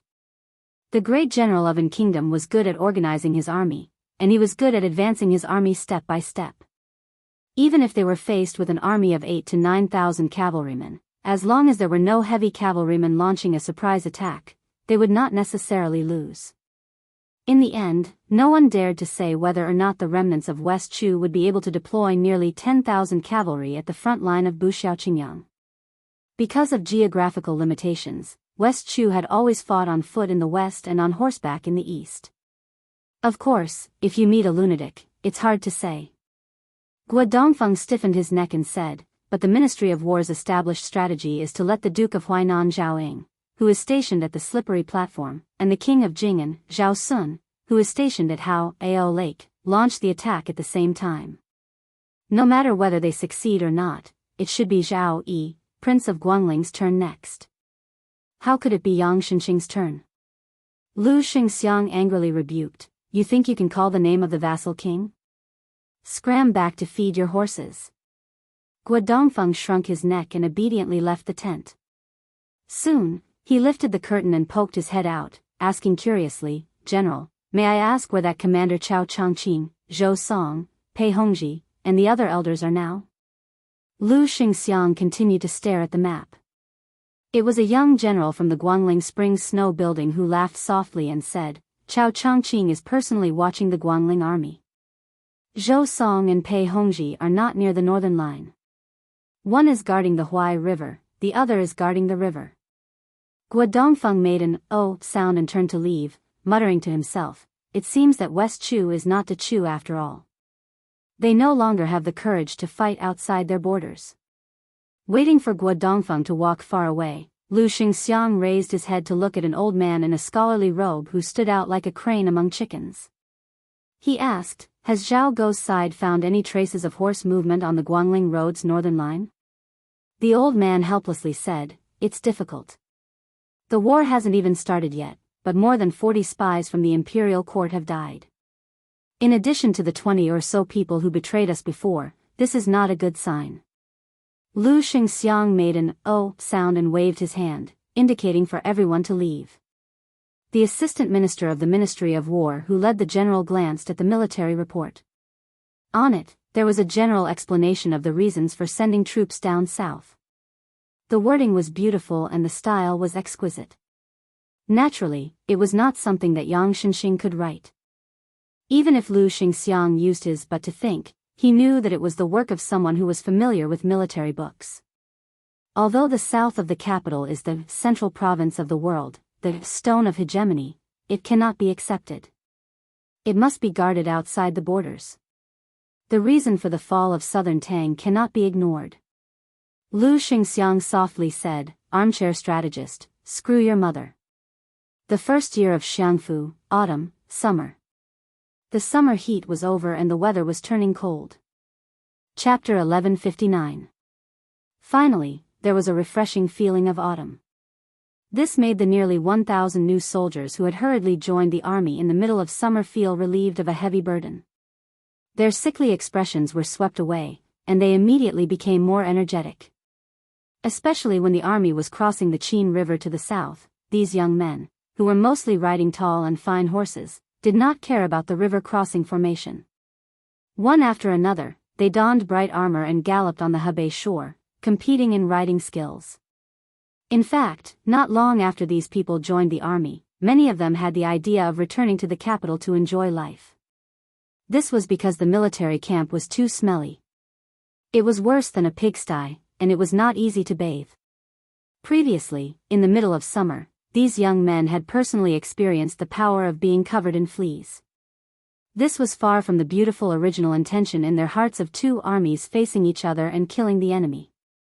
If not for the elders and their families persuading them in every way possible, and at the same time continuously sending large amounts of prohibited items through their connections, these descendants of nobles, marquises, generals, and ministers would have to pinch their noses and continue to suffer in the old General Yang Shenxing's army. Almost all of the thousands of connections that grew up under the emperor's feet brought their personal guards and retainers. This allowed the general of an kingdom to have 3,000 elite cavalry under his command. When the army went south, more than a dozen young masters of noble families went to ask Yang Shenxing for permission to be the vanguard. The old general smiled and gave a bunch of excuses. He also vowed that these 3,000 cavalry were his trump card. A good knife should be used on the edge of the knife. The tall and sturdy Yang Xianxia stood on the south shore with one hand on his knife. Beside him, the eldest son Yang Huchen, who had followed his father for more than 20 years, had a bitter expression. He looked at the young men riding their horses and said softly, "Father, I don't know which young man said that when the army is crossing the river, we have to be careful of enemy attacks. Therefore, they want to help the roaming cavalry protect the emperor. Don't these kids know about the matter of scouts? In this way, other than disrupting the formation and delaying the crossing of the river, there is no use at all." There was even the second son of the Marquis of Guanyi who asked me if I could allow him to challenge the enemy general when the two armies were fighting. What kind of nonsense is this? I don't know what kind of nonsense novel he read. Also, the eldest son of Count Zhenting objected. He said that marching 50 li a day was too slow and even used the analogy of a turtle crawling. He said that during the spring and autumn war, it was common for the light cavalry to travel 300 li a day and a night. Sigh, there was really no way to reason with them. Father, their 3,000 cavalry may look majestic, but they are actually incapable of accomplishing anything. The white-haired Yang Xianxia was extremely imposing as he lectured, "I know what I'm doing. Hu Chen, you mustn't show any dissatisfaction in the future." Yang Huchen smiled bitterly and didn't say anything. Yang Xianxia restrained her rigid expression and said earnestly, "On the eastern front, Gu Jiantang is in charge of military affairs. On the western front, the young man named Su from Bailiang is in charge. Neither of them is easy to deal with. The world is peaceful, so how hard is it to achieve military merits?" The remnants of West Chu had rebelled, and the southern line had appeared out of nowhere. This kind of opportunity was something that father had risked half of his life to forcefully snatch. When it came to relationships and seniority, most of the children on the north bank would call you uncle. But these brats, although they were warm and attentive, they were cold and hard to please. You mustn't do bad things out of good intentions and cause us to give them military exploits. If they don't appreciate it, they won't take our young family's kindness into consideration. Yang Huchen nodded his head gloomily. Yang Xianxia patted the shoulder of the son who had high hopes for him and smiled, "Let's not talk about other things. If it weren't for the operation of these young men's parents, we wouldn't have been able to get those 5,000 good horses. The old soldiers of southern Ji are only known for fighting on foot. This time, my grandson has had his fill of riding. And this grandson is much more tactful than you. He has already started to call many of the people in the capital who were not familiar with him. This is a great thing." Yang Huchen finally smiled. Yang Xianxia sighed softly. When a tiger is in a cage for a long time, it will inevitably have to retract its claws. Not everyone can leave the cage. Look at the dragon general Su Gong of the Gumu Su family, he missed this once-in-a-lifetime opportunity. Although you are one rank lower than him now, it will be hard to say in the future." Yang Huchen nodded his head. Yang Xianxia removed his sword and turned to point to the south. "The old antiques of West Chu that father likes, like Pei Hongji of the Pei family, as well as Zhou Song and Zhu Liang, are still being held back in the south-central part of Guangling Road according to secret reports. Qiao Chongqing is going to confront Zhao Yi. As long as we attack the Bai Ao military town in one go and snatch the merit on hand, victory will be in our grasp. Afterwards, whether we advance or retreat, the imperial court will have a lot of leeway. As for the criticism from the Ministry of War, can it compare to the spittle of the imperial court elders behind the soldiers of the dukes and marquises on the north bank? As for Lu Xingxiang, let's forget about him. He is just an assistant minister of the Ministry of War from the Spring Snow Building. He is not worth mentioning. The only small variable is whether or not there will be people at Xinjiang Basin who are brave enough to come and stop us." Yang Huchen smiled. "It's good that they came. That child Wenqi is holding his breath. In the future, our young family will not rely on me, but on this Confucian general." Yang Xianxia nodded and suddenly sneered. "Qiao Chongqing is a Confucian general. Unfortunately, his fate is not good." The northern border town of Guangling was noisy. Han Penglai, the garrison general who first rebelled against Liang and then West Chu, died suddenly. After his head was cut off, it was placed on the priceless red sandalwood desk. Other than his trusted subordinates, Zhao Guo, 6 senior spies, and more than 300 people from a Jianghu sect died with him. The new owner of the general's mansion was a handsome young master who had a reputation for being a romantic and elegant man in Guangling. He was the eldest grandson of the Pei family, one of the 10 great clans of spring and autumn, Pei Sui. Pei Sui ordered someone to take away the head that died with remaining grievances and methodically began to take over the affairs of the military town. He did not show any unfamiliarity after taking over a magpie's nest. He was extremely familiar with the military affairs here. Pei Sui gripped his brush tightly and said in a deep voice, "It all depends on you, Xia Shibian. Everyone in the world is watching this battle. 40,000 old soldiers of Ji Nan, we must take them all." Chapter 1160. The 40,000 old soldiers of Ji Nan safely passed through the Green Vine Basin. Old General Yang Xianxia even stopped his horse on a high slope at the border and looked back. He seemed to be relieved that they did not encounter any ambush, but also disappointed that they did not encounter any tough battle. This great general of an kingdom had many secrets, and he did not even tell his son, Yang Huchen. The son was not as good as the grandson. His grandson, Yang Wenqi, was the only talented commander in the family, but he was too young. Yang Xianxia did not wish for this child to be tainted by the schemes of the officialdom. His son, Yang Huchen, was only a talented general, so it was useless to say more. As a matter of fact, the victory of Yang clan's army in southern Ji had nothing to do with the overall situation. Even if Chao Zhangqing had the intention of having a good start, he would only have his eyes on Yan Jinshuan, the fat piece of meat.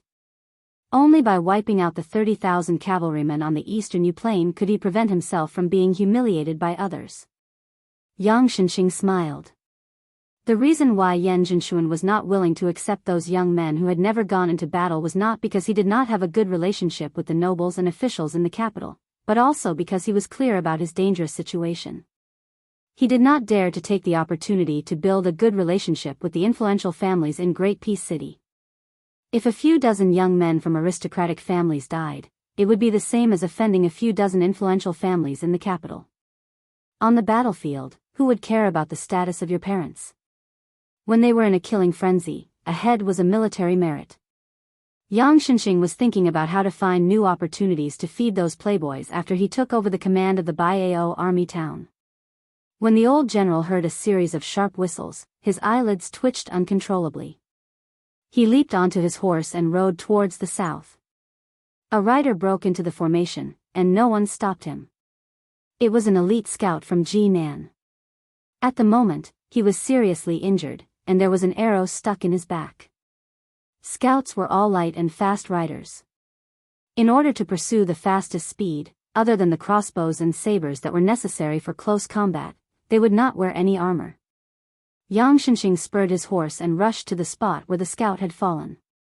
The middle-aged scout, whose name Yang Xianxia knew, was already dead. Yang Huchen, who had arrived earlier, held the scout's warm body and clenched his teeth. Just as he was about to report the situation, Yang Xianxia waved his hand. Yang Huchen knew the severity of the situation, so he ordered someone to carry the body away. He then rode side by side with his father. When they came to a secluded area, Yang Huchen's face darkened, and he said with a deep voice, "Father, only one of the 6 scouts who went to Bao army town has returned. The Chu's flag have been erected on the city wall, and 3 trenches. They have done their best. What I'm afraid is that this group of West Chu remnants will place all their cavalry near Bao in one breath." Yang Xianxia sneered, "Of course not. Bao can only place 3,000 cavalry. Any more and they can only put on a show. 3,000 cavalry plus 6 to 7,000 rebels in the city. They can defend the city, but if they take the initiative to attack, their brains will be kicked by a donkey. What I'm afraid of now is that they have their eyes on the supply line behind us. After the Qinshui River crossing, there will be another Qingyang Basin." Yang Huchen asked cautiously, "Father, should we retreat to the north bank of the Qinshui River crossing? With the river as a barrier, even if the enemy has the advantage of cavalry, they will not be able to use it." Whether we attack or defend, we still have the initiative. At most, we will just lose the first merit. Yang Xianxia's face was as calm as water, but he did not say anything. At this time, a new group of scouts came back with military intelligence. They brought back a piece of news that made Yang Xianxia and Yang Huchen, father and son, feel was absurd. Outside Baiao strategic town, 2,000 light cavalry had begun to advance northward at high speed. Very soon, they would collide head-on with them. The speed of Jinan's infantry moving southward was moderate. They could not be said to be advancing step by step, but they were not flustered when facing all kinds of enemy attacks. They were far from being an exhausted army. Furthermore, under Yang Xianxia's command, there were also 4,000 light cavalry that had been honing their strength for a long time. Yang Xianxia felt it was somewhat funny. Where did the enemy come from? Did they read too many military books and become stupid? Did they think that when facing the expeditionary infantry, as long as they had cavalry in their hands, they could wantonly pounce on them? Yang Xianxia smiled and ordered, Huchen, let Wenqi be the vanguard and lead 2,000 cavalry. You personally lead 3,000 cavalry behind. If our 3,000 cavalry take the initiative to ask for orders, you might as well agree and let them pick up the merit. It's also good to see some blood. When they return to the capital, they can boast about it to their gang of friends. Also, let people pay attention to the movements in Xinjiang Basin. These hotheads from West Chu who have been reading military books for more than 10 years may do something that makes people not know whether to laugh or cry. Yang Huchen took the order and left. Yang Xianxia rode the horse forward slowly and then climbed up a hastily built simple watchtower. The old general held the rough railing and was somewhat emotional. In the spring and autumn war, when two armies faced each other, the time, place, and people were advantageous. He had once fought side by side with several people from Bailiang, which was really pleasing to the eye. Yuan Zuozong's cavalry charge, even though they were inferior in number, in the eyes of the onlookers, they still had the momentum of a lion hunting a rabbit. Chu Lushan brought up the rear to block. No matter how many tens of thousands of people were chasing after him, this fat pig would never make people feel worried. As for Chen Jibao's army, he gave hundreds of precise orders in a battle. Every commandant in every camp was like an arm to him. The reason why the current emperor only had eyes for this little butcher was because it was Chen Jibao who had won the absolute victory against Yibaikue in the spring and autumn war in a battle of more than 100,000 soldiers. Moreover, he won without any hesitation, which was called clean and neat. Yang Xianxia sighed. How could the old man not know the surname of the greatest hero of the spring and autumn war? It was just that the cripple won on the battlefield and lost in the court. He could not blame others. Chapter 1161. Yang Xianxia made a sound of surprise. After the two cavalry armies with roughly the same number of people each broke into their own formation, the other side did not collapse like a landslide under Wenqi's charge. They still had the strength to fight. The old general was originally worried that this was the enemy's plan to lure them in. Wenqi was young and impetuous. If their cavalry suffered too many losses here, it would not be good. The old man laughed self-deprecatingly. After all, this is not the time when we fought West Chu. How could there be so many bloody battles to the death? Yang Xianxia quietly watched the situation on the battlefield. When the old man saw the elite cavalry that his son had secretly mocked as 3,000 cavalry charge out, he nodded. Huchen had released them to charge out at the right time. Wenqi and the enemy's losses were about 2 to 3. Firstly, Wenqi was not decisive enough when he had the advantage and could not immediately expand the results of the battle. Secondly, this batch of enemy cavalry should be the elite troops that West Chu had spent a lot of money to raise. They were trying to use a victory to boost the morale of the entire West Chu army. Yang Xianxia frowned. The 3,000 cavalry were charging with such a huge advantage, yet they were still so hesitant. In the old man's vision, the 3,000 cavalry were buried in a large pile of corpses. Their charging speed was clearly much slower. Their horsemanship was not good, but it was more likely that they were frightened by the sight of so many limbs and broken bones that were still alive a moment ago. In less than an hour, the clamorous cavalry had left behind more than 600 corpses. His grandson Yang Wenqi's cavalry had purposely opened up a path for them to pursue, while Yang Huchen continued to advance at a constant speed. After the initial discomfort of the 3,000 cavalrymen, their fathers were after all meritorious generals who had survived the battlefield. Only a generation had passed, and it was far from being completely diluted. The 3,000 cavalrymen were all descendants of generals, and under the careful protection of their personal squires, everyone fought to be the first. Yang Xianxia smiled and said softly, "At least there is a little bit of the bravery of your fathers and ancestors fighting for their lives on the battlefield." Yang Xianxia held the guardrail and his expression suddenly changed. The earth trembled. This was not the small-scale trembling that the Jinan light cavalry brought. It was the armored cavalry. The real heavy cavalry. It wasn't that Yang Xianxia didn't covet the kind of heavy cavalry that could intimidate people just by looking at them. It was just that she didn't have a big horse that could carry heavy loads, and she didn't have enough money to support and maintain it. Moreover, there were no real plains in her territory that she could gallop on.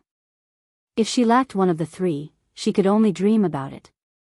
Owning a troop of over 1,000 heavy cavalry was an obsession that almost every cavalry general with real power couldn't give up. Yang Xianxia's face darkened. "Do you really think my Jinan soldiers are made of paper if you don't join the Dongyu Plains?"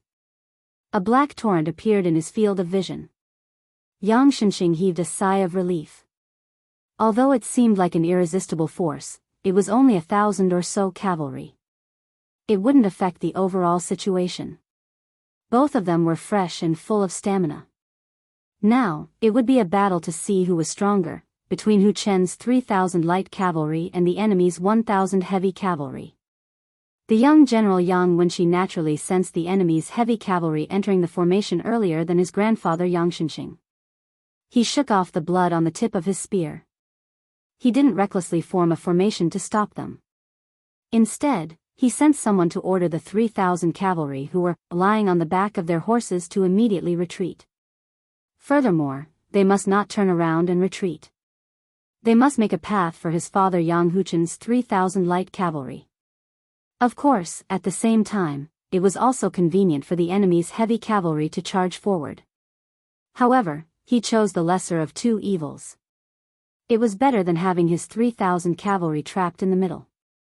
Not only would they be killed by the heavy cavalry, they would also have to obstruct the charge of his father's 3,000 cavalry. When that time came, his own 6,000 men would be in a mess. How could they withstand the huge charge of the enemy's red-armored cavalry?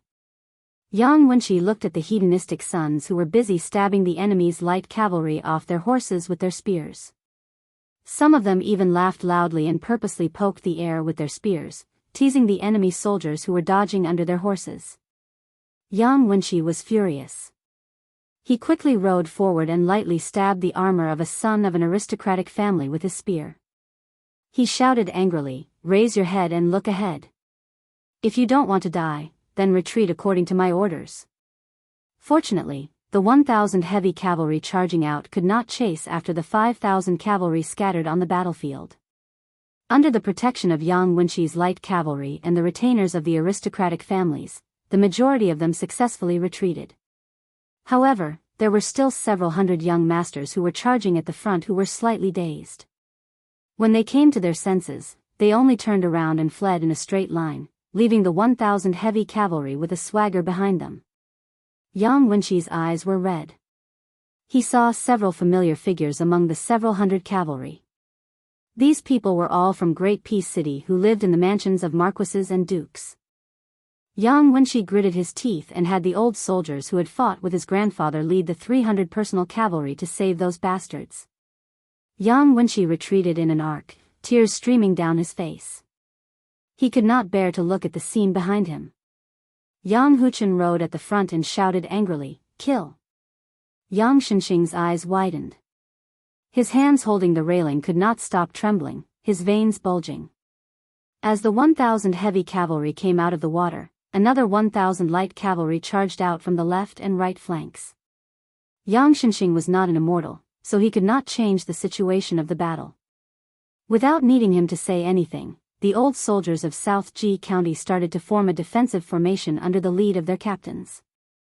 A group of light cavalry of aristocratic families barely dodged the impact of the charging heavy cavalry. When they were retreating crazily from a different route, they still could not catch up with the black tide. They could only watch the heavy cavalry from the side as they kept leaping over their shoulders. The heavy cavalry was fully equipped with armors and carried only a spear. Their expressions could not be seen. Other than the muffled sound of horse hooves, there was no sound at all. Then, from the side of the battlefield, they saw countless South Ji County cavalries being knocked away by the heavy cavalry. Many of them were knocked away together with their horses. There were even 2 old soldiers of Yang clan who were pierced through by a spear, and their spears only created some sparks on the armor of the enemy cavalries before they slid away. Only those who were lucky enough to pierce through the gap of the bright red vest with their spears were able to knock the enemy off their horses. However, for those enemies who were destined to fall off their horses, their spears were still able to easily pierce through the South Ji County cavalries in front of them as if they were tofu. Looking from afar, rows of corpses that were killed on the back of the horses were brazenly knocked away, fell to the ground, and then were trampled into a pile of meat paste. Yang Xianxia's face was filled with disbelief. He widened his eyes and wondered why his side did not even have the strength to fight back. How difficult was it to train a heavy cavalry that was not a burden on the battlefield, but could decide the outcome with a single strike? Yang Xianxia was extremely furious. Half of it was because of the surprise brought to him, the general of an kingdom by the remnants of West Chu, and the other half was because the enemy had underestimated them when they chose to use the old soldiers of South Ji County as their breakthrough point. Chapter 1162. Because it was more than 5,000 words, it was a bit late. After the summer of the first year of Jianghu, there was a piece of news that shook the court. The great general of an country, Yang Xianxia, faced an enemy of less than 10,000 people. The 40,000 Jinan elite soldiers were defeated again and again. First, he lost almost half of his cavalry and retreated to Qingyang Basin. Being attacked from the front and back, his cavalry was completely wiped out. After this battle, Yang Xianxia, who had lost his integrity in his old age, became a rat on the street. In Graydon City, other than the Ministry of War that Liu Baijie was in charge of, the other 5 ministries and 2 imperial censors all started wave after wave of accusations against the old general. They all had reason and evidence, saying that he had ignored the orders of the main general, Liu Xingxiang, and had gone south without permission. After going south, they revealed that this person was old. Not only did he not have a good command of the troops, he was also muddle-headed in the direction of the troops. Facing the remaining forces of West Chu, he was reduced to a state where he could not even take a single blow. Where was the invincible Li Yang? Where was the prestige of the nation? Yang Xianxia did not have the time to care about the unrest in the court. The old general and his 40,000 Jinan infantrymen that were still intact had become a turtle in a jar. Even he felt it was absurd and laughable. No matter how the white-haired great general tried to hide it, he still showed an aged appearance. The eldest son, Yang Huchen, had survived the cavalry battle more than a decade ago, but had lost an arm. His grandson, Yang Wenqi, had also been heavily injured in the battle 6 days ago. Even now, he was still lying on his sickbed with the stench of medicine. Yang Xianxia had never fought such a humiliating battle. It was not a big deal that Huchen's 3,000 light cavalry could not win against the 1,000 heavy cavalry. Victory and defeat were common in the military. It was Yang Xianxia who had let down his guard and violated the taboo of the military. The old man did not have many complaints. However, the development of the situation made General Nguo almost kill someone. The 3,000 soldiers who did not suffer too many casualties in the first cavalry battle actually requested to leave the army immediately after witnessing the power of the heavy cavalry's charge. They passed through Qingyang Basin and retreated to the north of Qinshui and Jindu. Yang Xianxia did not reject them. He only suggested that they slowly retreated with the infantry to prevent the enemy's light cavalry from launching an attack. Unexpectedly, after receiving the news, those bastards agreed to it verbally, brought their personal guards and retainers and fled to the north in the middle of the night. After receiving the news, Yang Xianxia had no choice but to move his camp and follow them to the north. He also ordered his grandson, Yang Wenqi, to dispatch almost all the cavalry to escort them. Yang Xianxia could only hope that the main general of West Chu, who was in charge of the eastern battle, could not seize the opportunity to separate their infantry and cavalry. He did not even hesitate to have the vanguard pretend to be attacking Biao's army. However, in the early morning of the second day, his grandson, who was covered in blood, only brought back a few hundred southern Ji cavalry. The 3,000+ chief culprits, his grandfather's soldiers, were safe and sound. Yang Wenqi, who had a large piece of flesh cut off from his shoulder, wept silently. He said that the enemy's light cavalry were very good at night battles. They had split into several groups, and not only did they attack their hastily prepared southern Ji cavalry, they even purposely drove the 3,000 cavalry, who could not even be considered as useless, southward to disrupt their formation. Yang Wenqi's cavalry could only form a battalion of 300 men and sent them to their deaths in batches. Only then did they manage to protect the 2,800 men who deserved to die but could not die. After his grandson fainted, Yang Xianxia interrogated a few lieutenant commanders who were defeated and turned back. The old general was getting more and more terrified. According to them, not only were the enemy cavalry good at ambushing at night, they were also skilled in archery. They could even imitate the hunting tactics of Beimang barbarians in the outer perimeter. They did not get close to the enemy, nor did they stay far away. They always maintained a distance of 2 arrows, charging forward with 1 arrow, shooting out a rain of arrows, and then retreating. This kind of wandering tactic that lacked cohesion was not invulnerable. If his grandson, Yang Wenqi, had just left the 3,000 cavalrymen behind, he would not have had to pay such a huge and bloody price. After that, there were no more movements from Yang Xianxia's side. Only small groups of cavalrymen were wandering far away from the encirclement leisurely, shooting down the scouts who tried to send out military intelligence. Once Yang Xianxia showed any signs of movement, the enemy would quickly mobilize their cavalrymen and gather them at the green rice basin at the back. There were also 1,000 cavalrymen waiting in the distance, ready to charge forward. It was at that moment that Yang Xianxia finally realized that the enemy commander had never thought of competing with the southern Ji infantry. Instead, he had predicted the mentality of Yang Xianxia and the 3,000 cavalrymen with a special identity. First, he lured the Yang cavalry to attack, which would weaken their morale. Right from the beginning, he used the heavy cavalrymen to scare the wits of those profligate sons. He guessed that these bastards would disregard the overall situation and flee for their lives, and that the southern Ji cavalry would be forced to escort them. Then, he cut the flesh with a blunt knife and devoured the cavalrymen bit by bit. It could be said that Yang Xianxia had a whole new level of respect for the strength of the enemy. However, as a veteran of hundreds of battles, the old general had no fear in his heart. He had lost because Yang Xianxia had to take 2 risks in a row. The first time, he purposely gave them a military merit, and the second time, he wanted to save their lives. In the end, the price he had to pay was the death of the few thousand cavalrymen of southern Ji cavalry. After all, the old soldiers of southern Ji were brought up by Yang Xianxia himself. Even though they had suffered such a crushing defeat, the old soldiers of southern Ji were, after all, the soldiers under Yang Xianxia's tutelage. They didn't cry and wail. Instead, they quietly set up their tents in an orderly manner at a place where the river was dense and the water was abundant. They dug out 3 trenches, and behind the trenches was a 20 feet tall protective dam. Between the wide trenches, which were about the height of 2 men, they tried their best to cut off a large amount of tough tree trunks and branches, sharpened them and nailed them to the bottom. The tips of the trees, which had been roasted with fire, were arranged in a straight line, interweaving and connecting with each other. The soil inside and outside the trenches were all compacted. One after another, sturdy watchtowers rose from the ground, and tents were erected. The army of southern Ji had an ample amount of provisions, so they didn't have to rely heavily on the supply line behind them. Besides, the cavalrymen of Liang dynasty, especially at the end of spring and autumn, with the support of the unobstructed post-house routes, the first class of elite soldiers could travel a distance of 100 miles in half a day. Also, when it was purely light cavalry, they could reach a speed that made people speechless. Lu Xingxiang's elite cavalrymen were said to be able to travel a distance of 300 miles in a day. It was even faster than Chu Lushan's 1,000 cavalrymen in the past.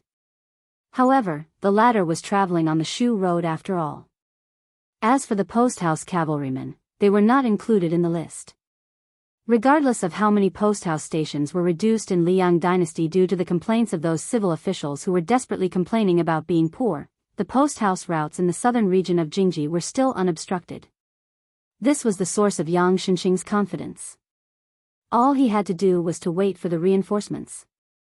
Before that, they would not be besieged to death, and there was no need for southern Ji army to act in desperation. However, Yang Xinxing was still exhausted, and his mind was even more haggard than when he was fighting on the battlefield. In order to appease those sons of wealthy families in the capital who were hiding and crying for their parents, the old general, who had already suffered a great loss in the war, did not even dare to speak harshly. He knew the reason why the assistant minister of war, Lu Xingxiang, had so little military power in his hands. It was because those old civil officials in the capital had been secretly hindering him. When an army was sent to war, it was not something that could be settled by just one general, or even one ministry of war. If the Ministry of Revenue wanted to delay the march, they could find dozens of excuses to delay the march, and no one could find a reason to refute them. The fathers of 1,000 sons of wealthy families in the capital had joined hands and created a mess in the imperial court of Liang dynasty, making it impossible for Lu Xingxiang to quickly control the entire army. However, after he learned about the battle in Xinjiang Basin and learned that his sons and grandsons were trapped, he was able to help the fate of the 6 divisions become extremely smooth overnight. The reason why Yang Xinxing had brought along the cavalry army, which looked like a golden jade on the outside but was actually rotten on the inside, was because the old general knew better than anyone else that the imperial court of Liang dynasty was a needle hidden in silk floss. However, Yang Xinxing did not expect the enemy's main general to be so insidious and ruthless. As Yang Xinxing expected, in the imperial court of Taiyan City, although countless people were denouncing Yang Xinxing for his crimes, the minister of war, Lu Baijie, who had not been able to say anything during this period of time, suddenly seemed to be a man of his word. Those officials who had previously felt that Yang Xinxing's 40,000 and Yan Jinshuan's 30,000 70,000 men and horses were making a big fuss over a minor issue, and that it was equivalent to killing a chicken with a butcher's knife, changed their faces overnight. They all spoke in unison about the craftiness of the remnants of West Shu and that they were preparing to fight to the death with the imperial army on the front line north of Chaohui. They needed to send another veteran general with meritorious service to the battlefield. Lu Xingxiang. As the commander-in-chief, he had allowed Yang Xinxing's troops to be besieged. This was an extreme oversight. He was not punished only because it was not appropriate to change the commander-in-chief at the last minute. Lu Baijie's suggestion was drowned out by the ferocious discussion in the imperial court. Lu Xingxiang needed to atone for his crimes through meritorious service. Other than the title of commander-in-chief, in reality, he did not have many troops that could be used for meritorious service. The one who truly led the troops was still the veteran general Wu Jun, who used troops steadily. This time, he had mobilized the 30,000 elite soldiers of the Jingji Fifth Army. Furthermore, under a secret order from the Ministry of War, Yan Jinshuan had marched down from the Dongyu Plains and finally stopped in the area of the scattered warehouses. Then, he would turn to the east and assume the position of a large army pressing down on the border from a commanding position. This was to support Wu Jun's 30,000 troops. When the time came, whether Yan Jinshuan's cavalry would attack or defend would still depend on the orders from the Ministry of War. Chapter 1163. Outside Yulu Pass, Lu Xingxiang was still oblivious to the mobilization of troops from Guangling Road in the south. However, the criticism from the capital and the north kept entering his tent, creating a bleak atmosphere of instability. The few officers and commandants who were originally diligent and courteous at Yulu Pass were nowhere to be seen these days. Lu Xingxiang sat on the grass outside the camp. Beside him was Guo Dongfeng, who had been feeding the horses recently. Guo Dongfeng said angrily, "Does this Tangshi sword immortal eat shit? He has already become the minister of war, yet his words are worse than a fart." Lu Xingxiang said calmly, "Lu Baijie still has some conscience. He even spoke a few words of justice for me and suggested that I lead the troops down south." Guo Dongfeng sneered, "Conscience?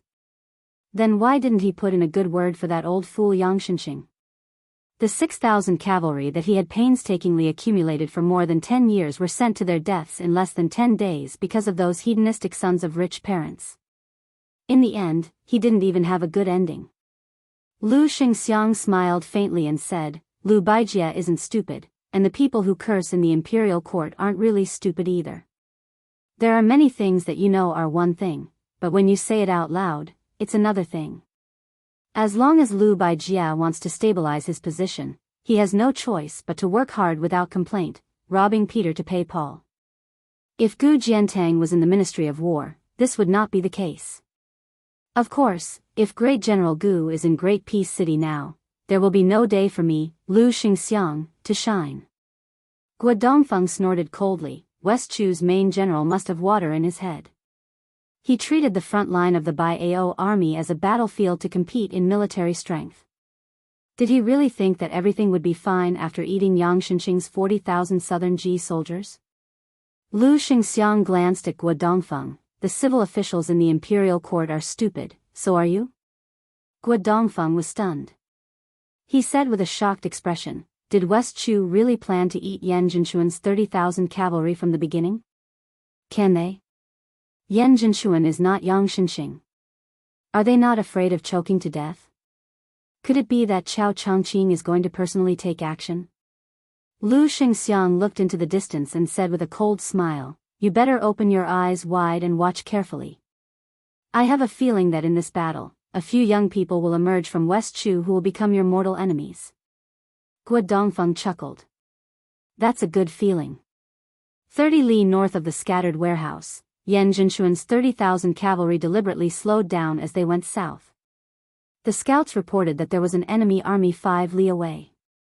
All of them were light cavalry, no less than 20,000 cavalry. Vast plains, vast battlefields. The autumn wind whistled, and the banners fluttered. The usually stoic old General Yan raised his head to look at the bright red, Yan, character on the flag, then turned back to look at the fearless Yan family members. The old man said in a deep voice, pull out the flag. Old General Yan Zhenxuan, who was supposed to be in the rear, was going to lead the charge. Immediately, a few of his trusted generals came out to stop him. Yan Zhenxuan held up the long spear that had accompanied him for many years, shook his head, and said, if we win, it will most likely be the last battle of our lives. We can't just stand here and watch. If we lose, it will be our last battle. How can we die on the run? The moment Yan Zhenxuan said this, the generals were speechless. The army pressed forward, and the banners moved forward. The enemy's 20,000 light cavalry did the same. Yan Zhenxuan led 30,000 against the wind, while West Chu led 20,000 against the wind. There was no advantageous slope under the hooves of both sides, and there were no infantry formations. The territory here was vast enough for a sufficiently wide front line and cavalry to be deployed in batches. Thus, it could be said that the commanding talents of the cavalry commanders on both sides could be perfectly displayed, and the combat strength of the cavalry could be perfectly reflected. This was a perfect battlefield to see who was weak and who lost, and who retreated and who died. There was no chance of luck. Almost at the same time, two bugles suddenly sounded out, resonating with each other, majestic and sorrowful. Exactly the same, after the first row of cavalry from both sides charged out, the second row immediately launched a ferocious charge. The spacing between each row of warhorses was almost the same, so it did not affect the charging speed of the cavalry at the back. The horizontal front lines of both sides were about the same length, but because Yan Zhenxuan's cavalry had the advantage in numbers, they had more depth. A number of cavalry suddenly appeared in the distance between the two armies. The few of them did not affect the overall situation, and the men and horses did not wear armor. Among them was the young man who had followed Pei Sui to the peak of Luohu Hill, Xia Shibian. It was also this nameless West Chu commoner who had the guts to point out the situation in front of Chao Changqing and Sun Shiji. Chao Changqing laughed and called him half Xia. This young man summarized the entire plan of West Chu's revival into getting beaten up and beating people up. In reality, the entire northern front matter was decided by Xia Shibian. From the UAO army taking over the town at the last moment, to the bait and night attack, to the encirclement and not attacking, to the Liang imperial court to lead Yan Zhenxuan's cavalry to scatter. Until now, he was watching from afar. It was all because of this person's strategy. A middle-aged man who was a head taller than Xie Shibian on horseback asked in a deep voice, "General Xie, do we really not need to immediately use the 3,000 heavy cavalry hidden behind? Do we really not need to give the order for them to wear armor and mount? Yan Zhenxuan's 30,000 cavalry are not soft persimmons." Xie Shibian pursed his lips and shook his head. There is no meaning in using the heavy cavalry too quickly or too slowly. Xie Shibian spat out a mouthful of turbid air and said slowly, "Moreover, the death of 2 light cavalry soldiers is still worth it compared to the death of 1 heavy cavalry soldier. It can even be said that unless the 3,000 heavy cavalry is used to win, if they know that the heavy cavalry cannot change the situation, then the 20,000 light cavalry can be used to scatter the spirit of Yan Zhenxuan's cavalry, and this battle can be considered over. Otherwise, I would rather not have a single light cavalry left and retreat with the heavy cavalry to deal with the next cavalry battle." The man glanced at this young commander, who was definitely not famous in the Liang court, and laughed. This person was born in the place where the founding emperor of the Dechu dynasty rose. That place once had the reputation of, for marquises in 10 li. After Taizu of Dechu became emperor, there were more than 160 generals and marquises. That place had as many as 46 of them. There was the custom of every family sewing cloth to make a marquis tiger for their newborns. It was the beautiful hope of the old saying, although a tiger cub has not formed a pattern, it has the aura of a bull. However, this young man named Xie Shibian was definitely not one of those descendants of generals and marquises with illustrious military achievements. However, this did not matter, because he was Chao Changqing's only disciple. Xie Shibian coldly watched the situation of the battle from the side. An hour later, 2 hours later, the muscular man and several other men at his side were all covered in sweat. Xie Shibian raised his butt and craned his neck to take a few glances. His lips moved slightly as he muttered to himself. He was still waiting. The men who had participated in the spring and autumn war all began to have anxious expressions. On the battlefield, their side had lost 5,000 cavalry, and Yan Zhenxuan had also lost more than 6,000. This was a battlefield where no one had retreated, and neither side had been defeated. Compared to the total number, such a large number of deaths, and the fact that they were still fighting to the death, was simply shocking. This was because in battles where cavalry were in a stalemate, the true casualties would often occur when one side was defeated and retreated. At that time, the number of casualties would truly increase. The brawny man who was drenched in sweat pulled at his collar and punched the horse's back heavily. Xie Shibian was still expressionless. The muscular man glanced at the sky and softly said, "General Xie, if you trade life for life, we will lose." Xie Shibian grunted softly, still unmoved. Another man said angrily, "I will mobilize the cavalry to rush to the front." "I am not as cold-hearted as you, Xie Shibian." Xie Shibian acknowledged and said calmly, "Wei Hong, if you dare to go, I will dare to kill you." The man gritted his teeth and said, "With your mediocre skills?" Not far away, a handsome young man with 4 long swords on his back hesitated for a while and said coldly, "I, Lu Sichu, can kill you." The man roared, "Lu Sichu, don't think that I am afraid of you just because your grandfather is Lu Dantian." Xie Shibian said indifferently, "I have said it before. Either Yan Zhenxuan dies in battle, or the Yan family's cavalry is mostly exhausted. Only then will it be time for us to fight. You can ignore the fact that Lu Dantian is the #1 swordsman in Dechu, but since you are a soldier of my army, you have to listen to military orders. If you want to die, I will not stop you. But please, Wei Hong, die on the battlefield in the future, under the hooves of the Liyang cavalry." The ferocious-looking man rubbed his face and spat out a mouthful of saliva. "If we lose this battle, I will beat you to death with my own hands even if I have to disobey orders." After an hour that felt extremely long, Xie Shibian said in a deep voice, "Lu Tsong, Wei Hong, listen to orders." Wei Hong cursed and turned his horse around like a madman. "Listen to your mother's orders." I will go kill the enemy now. If we win, you can beat me to death later. The muscular man called Lu Tsong cupped his fists and left. Xie Shibian said word by word, remember, do not leave a single prisoner alive. Chapter 1164. Bailu was the 15th day of the 24 solar terms. At night, dew would appear on the vegetation and wild geese would fly south to avoid the cold. In Wuxia's county of Ningzhou, there were 2 county officers. At the end of last winter, Song Kelly, a foreigner, came here to take up the post. He was very effective in suppressing bandits and destroyed more than 10 horse gang nests. Horses in Ningzhou were frightened by his name. However, at the beginning of summer, Junior Commandant Song was removed from his position without warning by the Ningzhou provincial governor's office. He had been idle at home for several months now. When it rains, it pours. A marriage that had almost been settled was also cancelled. The woman was a pretty girl from a small family in Wuxia's county. She was not from an official family or a scholarly family. Compared to the young Commandant Song who had a bright future, she was of a higher social class. Compared to the young Commandant Song who had a bright future, she was naturally wronged. The change in the marriage didn't cause too much of a stir in Wuxia County. After all, Ningzhou was in the south of the capital. Everyone in the county was focused on West Chu's revival on the Guangling Road. Who would care about the daily necessities of a poor scholar? Those who had a good relationship with their neighbors would call him Junior Commandant Song when they met. Most people did not like to pay attention to this official who had no backing.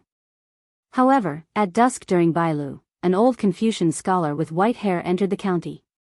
He did not ask for directions and went straight to Song Kelly's private residence, which had already been moved out of the county office. There was a small carriage parked outside the door so that people would not feel that the house was deserted. The old Confucian scholar looked at the delicate face in the corner of the curtain. The woman was surprised to see a guest in the house. She slowly lowered the curtain and the carriage slowly drove out of the alley. The old Confucian scholar directly pushed the door and entered. Song Kelly was in the yard reading an imperial court bulletin which he had asked for through his connections. When he saw the ordinary-looking Confucian scholar, he was pleasantly surprised. He put the bulletin on the stone table and hurriedly stood up. He bowed and said, "Greetings, Mr. Yuan." The visitor was the reclusive old Hanlin Yuan Pu from the Hanlin Academy. It was this Hanlin elder who had spoken with him that was better than 10 years of reading books. Song Kelly had to think about the words that Mr. Yuan had written on the rice paper almost every day. There are 3 things a scholar does not care about. He does not care about his family's cultivation. He does not care about his family when governing the country. He does not care about governing the country when governing the country. The rise of the country cannot be separated from the contribution of accumulation. Back then, the entire Great Peace City looked at the Song family as a joke. The 2 masters of the Song family who dominated the literary world were angered to death in bed and his reputation was ruined. His father was exiled from the capital and could not be an official for the rest of his life. As for him, the young phoenix of the Song family, he was exiled to Wuxia's county of Ning province, a place with barren hills and treacherous waters. This was not a tragedy. After he had made some achievements on behalf of the people, first the high officials in the county government, then the Ning provincial governor's mansion, had all tried to suppress him. However, Song Kelly did not feel depressed about this. What really made Song Kelly feel confused was that the people who had received many favors from him in just half a year were now rolling their eyes and mocking him along with their colleagues in the county government. But Song Kelly did not want to complain to anyone except for Yuan Pu from the Yuan Huang sect. Because Song Kelly had a stomach full of inappropriate things, he wanted to consult this teacher who he had not been able to do well in the Hanlin Academy. After Teacher Yuan sat down, Song Kelly asked respectfully, "Teacher, why have you come to Wuxia's county?" Yuan Pu, who liked to write more than talk, picked up the court bulletin. Probably because he had read too much and his eyes were not good, he raised it higher and browsed through it carefully. After putting it down gently, he spoke vaguely, "I have not left Great Peace City for too many years, so I wanted to go out and take a look." Speaking of this, the old teacher said with some emotion, "After Wang Xianji left Martial Emperor City, an old friend of Great Peace City also left. Yuan Pu looked at Song Kelly and said straightforwardly, "There's a reason why the horse problem in Ningzhou can't be cured. It's just a chess piece on the chessboard. It's neither big nor small. But if you, an outsider, want to move the chess piece, the old chess players will kill you." Song Kelly nodded and said with relief, "As I expected, the horse gangs that have been swarming in Ning province these years are Chao Changqing's pawns." Yuan Pu said indifferently, "Chao Changqing has not been idle in the past 20 years. There is also a West Chu spy who became the third in command of Zhao Go. It was this person who proposed to plant spies in the army of Guangling province 17 years ago. In the early spring of the first year of the auspicious talisman, those spies who had been lurking for many years and had become lieutenants, to be exact, 367 of them, half died suddenly and the other half became the core of the West Chu rebel army. This move was completely unexpected by the Ministry of War, who had been plotting with Zhao Go for more than 10 years. The Minister of War, Liu Baijie, has a lot to do with this. Otherwise, how do you think West Chu has so many elites who can fight to the death on the battlefield?" Song Kelly was stunned. Yuan Pu wiped his 2 fingers across the stone table and said hoarsely, "There are big and small schemes. To put it in a big way, it is to remove the vassals, to gather the power of the country, to promote the imperial examination, to restrain the military. In the end, it is to swallow Beimang and unify the world. It is to complete the feat that the Qin dynasty has not accomplished in 800 years. To put it in a small way, it is to become someone's eternal emperor." Yuan Pu's finger moved vertically. "To put it in a small way, it is to force the king of Beiliang to use all his assets to contain Beimang. It is to limit Gu Jiantang to the northern front. This is an overt scheme. To use West Chu as bait to waste the power and ambition of the vassals, including the king of Guangling, to weaken the local military power of Gu Lu. It is also to use this to bait the king of Yanqi, Zhao Bing, who has the geographical advantage. This is a scheme. 2 generations of northern Liang princes. What's frightening about them is that they have 300,000 strong soldiers. What's respectable is that the father and son have power in their hands, but they won't rebel. What's pitiful is that regardless of whether you're northern Liang rebels or not, the imperial court of Liang wants your Su family to go bankrupt." Yuan Pu spread out his palms and wiped them on the table. "Life is helpless. Just like Su Shao trying every means to kill me, but even if he has an army of 300,000 and groups of death warriors going to the capital, he still can't kill me. It is like Chao Changqing, who is talented but unlucky to be born in West Chu. It is like Zhang Julu, who works hard for the good of the world but has to face a situation where his family has the world. It is like Su Fengnian, who defeated Wang Xianji but has to face the million cavalry of Beimang. Their helplessness, compared to you, Song Kelly, is it greater or lesser?" Song Kelly was dumbfounded. "Mr. Yuan?" Yuan Pu smiled. Song Kelly suddenly stood up and bowed deeply. He said anxiously, "Song Kelly greets Mr. Yuan." This bow was to the imperial tutor of Great Peace City, half-inch tongue, Yuan Benshi. Yuan Benshi ignored Song Kelly's seriousness and said calmly, "I shouldn't have met you so early, but I have spent my whole life in that city. In the early spring and autumn period, I was just a nobody. That Sun Ping's name is more useful than my saliva. At the end of spring and autumn, there is nothing for me to do. Now that the chess pieces have taken root, according to Huang Longsher's opinion, the interesting thing about farming is not to wait at home for a good harvest, but to see the gold in the fields with one's own eyes. Moreover, it's not appropriate for you to continue staying in Wei's county. Why don't you come with me to watch the scene of war and war?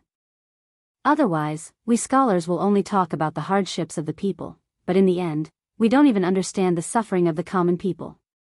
That would be too ridiculous." Song Kelly's eyes sparkled. He said joyfully, "I am willing to be Mr. Yuan's lackey."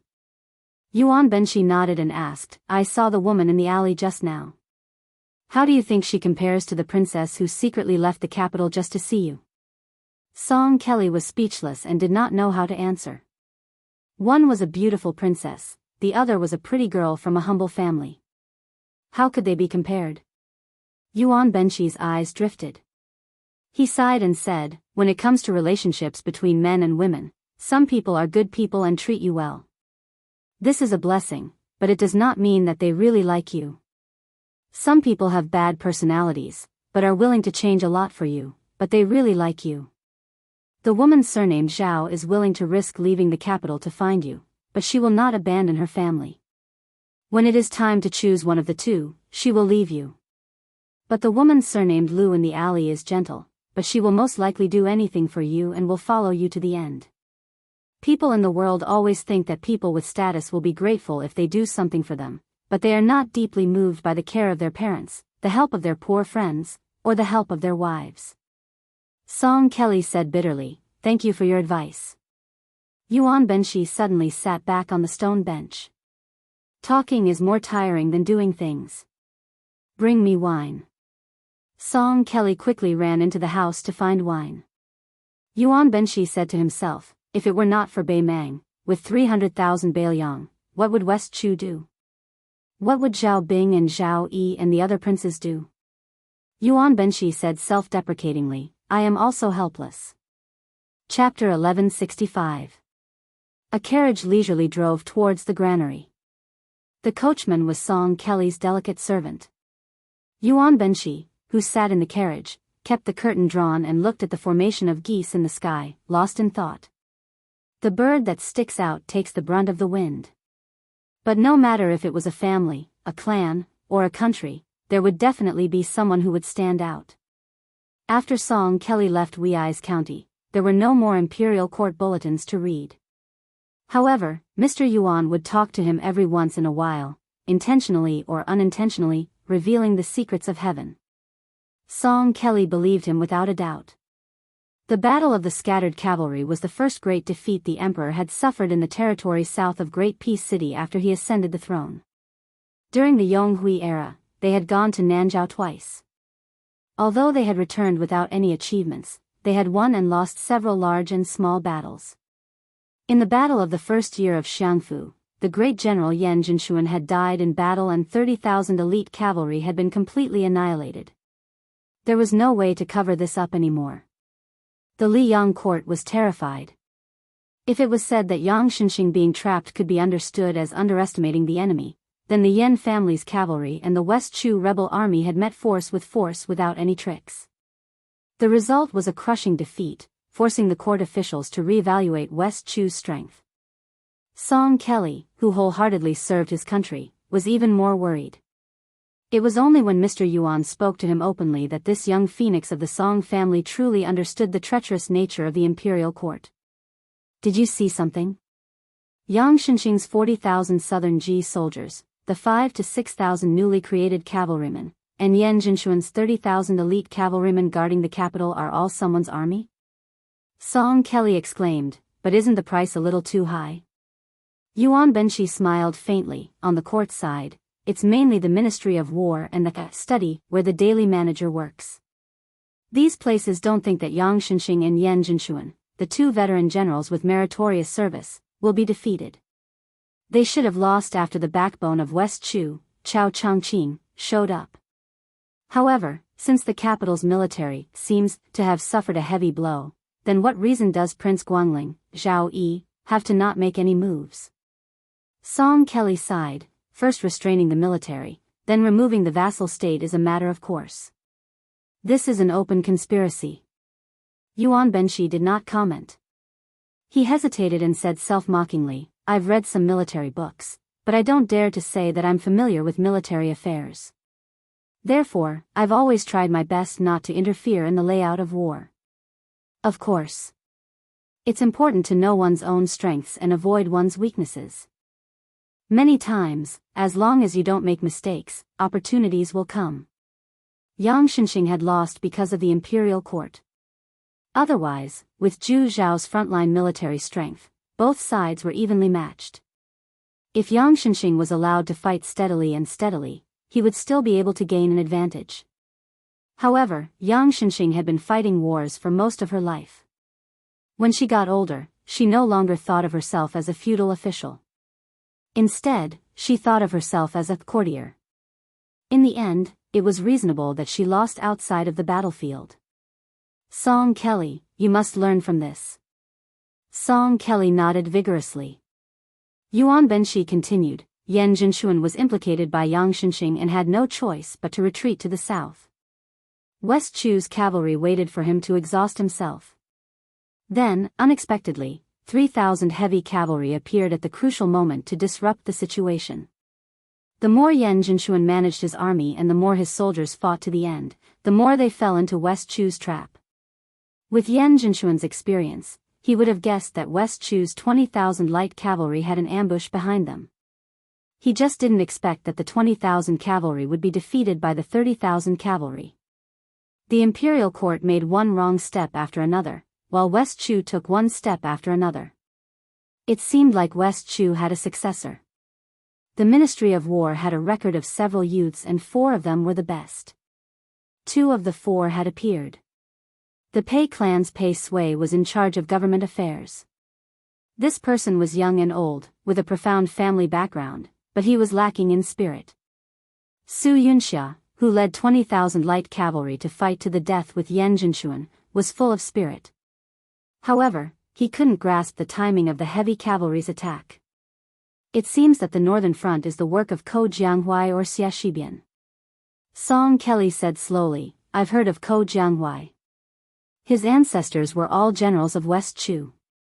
He studied military strategy and was a brilliant figure in Shangyin Academy in his early years. He became teacher Ji Shang before he was 20 years old. He was also brave enough to break through enemy lines. He's a rare talent in both the pen and the sword. As for who Xia Shibian is, I've never heard of him. Teacher Yuan, is West Chu's northern front plan really not the Confucian sage Chao Changqing's plan? Yuan Benshi shook his head. Without these outstanding young people, how would Chao Changqing dare to revive his country? Yuan Benshi suddenly laughed.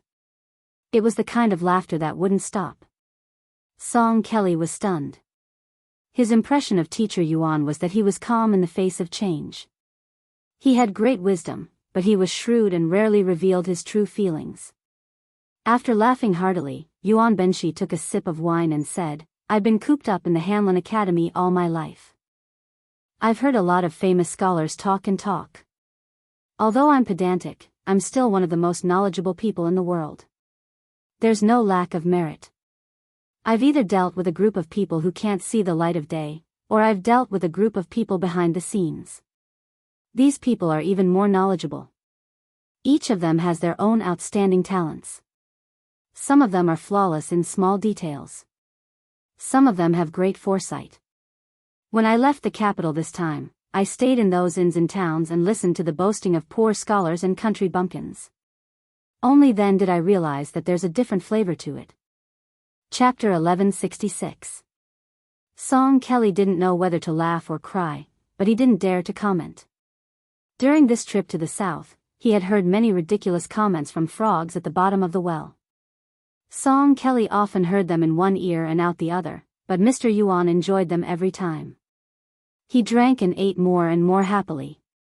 For example, there were some rough people in the marketplace who said that Chao Changqing from West Chu was too stupid. Why didn't he hide in the capital and assassinate the emperor? He had already assassinated the emperor 3 times, so what if he did it a few more times? It was better than doing nothing on the Guangling Road. There were also people who had more practical opinions. They said that if he was Chao Changqing, he would lead the Jianghu masters to the north and kill a few thousand people each time, once every few days, all the way to the foot of Tai and city without losing a single soldier from West Chu. It wasn't that there weren't any unique opinions. They raised objections. If that was the case, why didn't the imperial court spend a lot of money to hire martial arts experts to go to Beimang? Why did we still need General Gu Jintang's border army? Why did we need the Beiliang cavalry? It was clear that there were rules in the world that the common people didn't understand. However, when these people were asked the root of the matter, they couldn't give an answer. In the marketplace, as West Chu rose up and raised the flag with the word Jiang, the situation of King Liang's army winning the battle did not appear. The battle was at a stalemate and was very lively.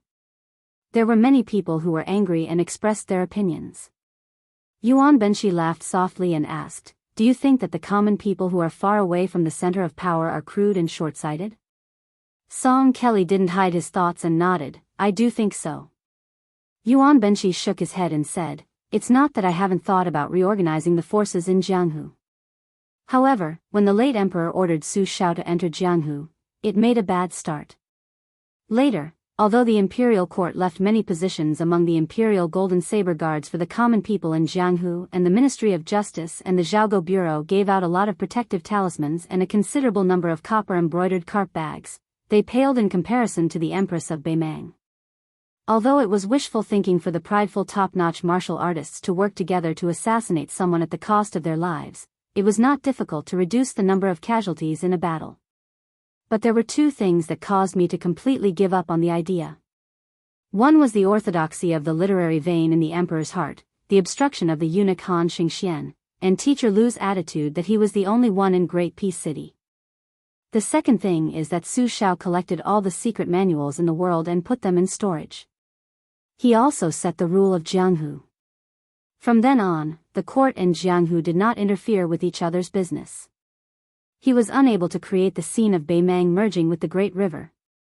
Yuan Benshi sighed and shook the flagon. He looked at the young Song Kelly and said in a deep voice, smart people don't need to use complicated means to achieve great things. They are often very simple. But there is one thing that cannot be wrong. That is, what you see in the distance and the path you take must be right. What was truly difficult was that it was easy to know but difficult to do. Your ancestors and father's generation had joined hands to dominate the literary world and suppress others. They might not have known that their actions were hindering the atmosphere of the scholarly circle. Why? Because they could not let go of their family's honor. The current emperor did not adopt Li Shaoxin's new calendar. It might not be that he did not care about the people. Why? Because he could not let go of his family's prosperity. Chao Zhangqing's outstanding character, even I, Yuan Benshi, admire him. This high-ranking official has entered the imperial palace several times. As long as his killing intent is not heavy, that old friend and I not only did not stop him, but also turned a blind eye twice. Why? Chao Changqing could not let go of one person. That old friend and I could not bear to let go of our scholarly prowess. It was scattered by the wind and rain early on. Yuan Benshi said emotionally, when a person is stubborn, they become foolish and true.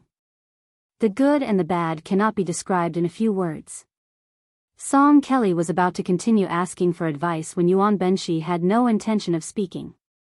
He muttered to himself, the Jianghu has mostly been decided by people. The court will also have an end in this dynasty. In the future, I, Yuan Benshi, and strategists like Li Yishan and Nailan Yusi will become extinct. As for the imperial tutor, that is even more of an extravagant hope. The following journey to the south was uneventful. General Yan Jinshuan and his 30,000 yen family cavalry were history. The imperial court was still deploying troops and generals. There would be no war in a short period of time. Moreover, the horse thieves had disappeared overnight. The carriage traveled without any danger. It even arrived at the battlefield where the granaries were scattered. Yuan Benshi walked out of the carriage. He did not immediately go to the battlefield where the 50,000 cavalry had been deployed. Instead, he went to the place where the West Chu heavy cavalry had stopped. Liang only had Bailiang, Jizhou, and the two Liao provinces. West Chu's warhorses were naturally inferior to those of these three places.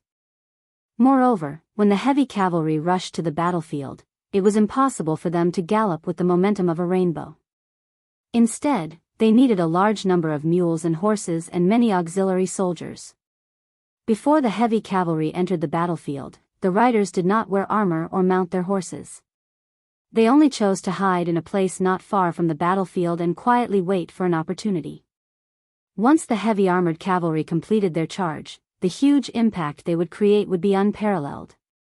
It could be said that the heavy cavalry was like a woman that every cavalry commander wanted to keep in a golden house. They were the most terrifying love rivals that the enemy commander did not want to meet. Yuan Benshi followed the marching route of the heavy cavalry and slowly walked until he reached the final battlefield. Yuan Benshi squatted down and closed his eyes. It was as if he could see the tragic scenes of the battle between the cavalry and the soldiers.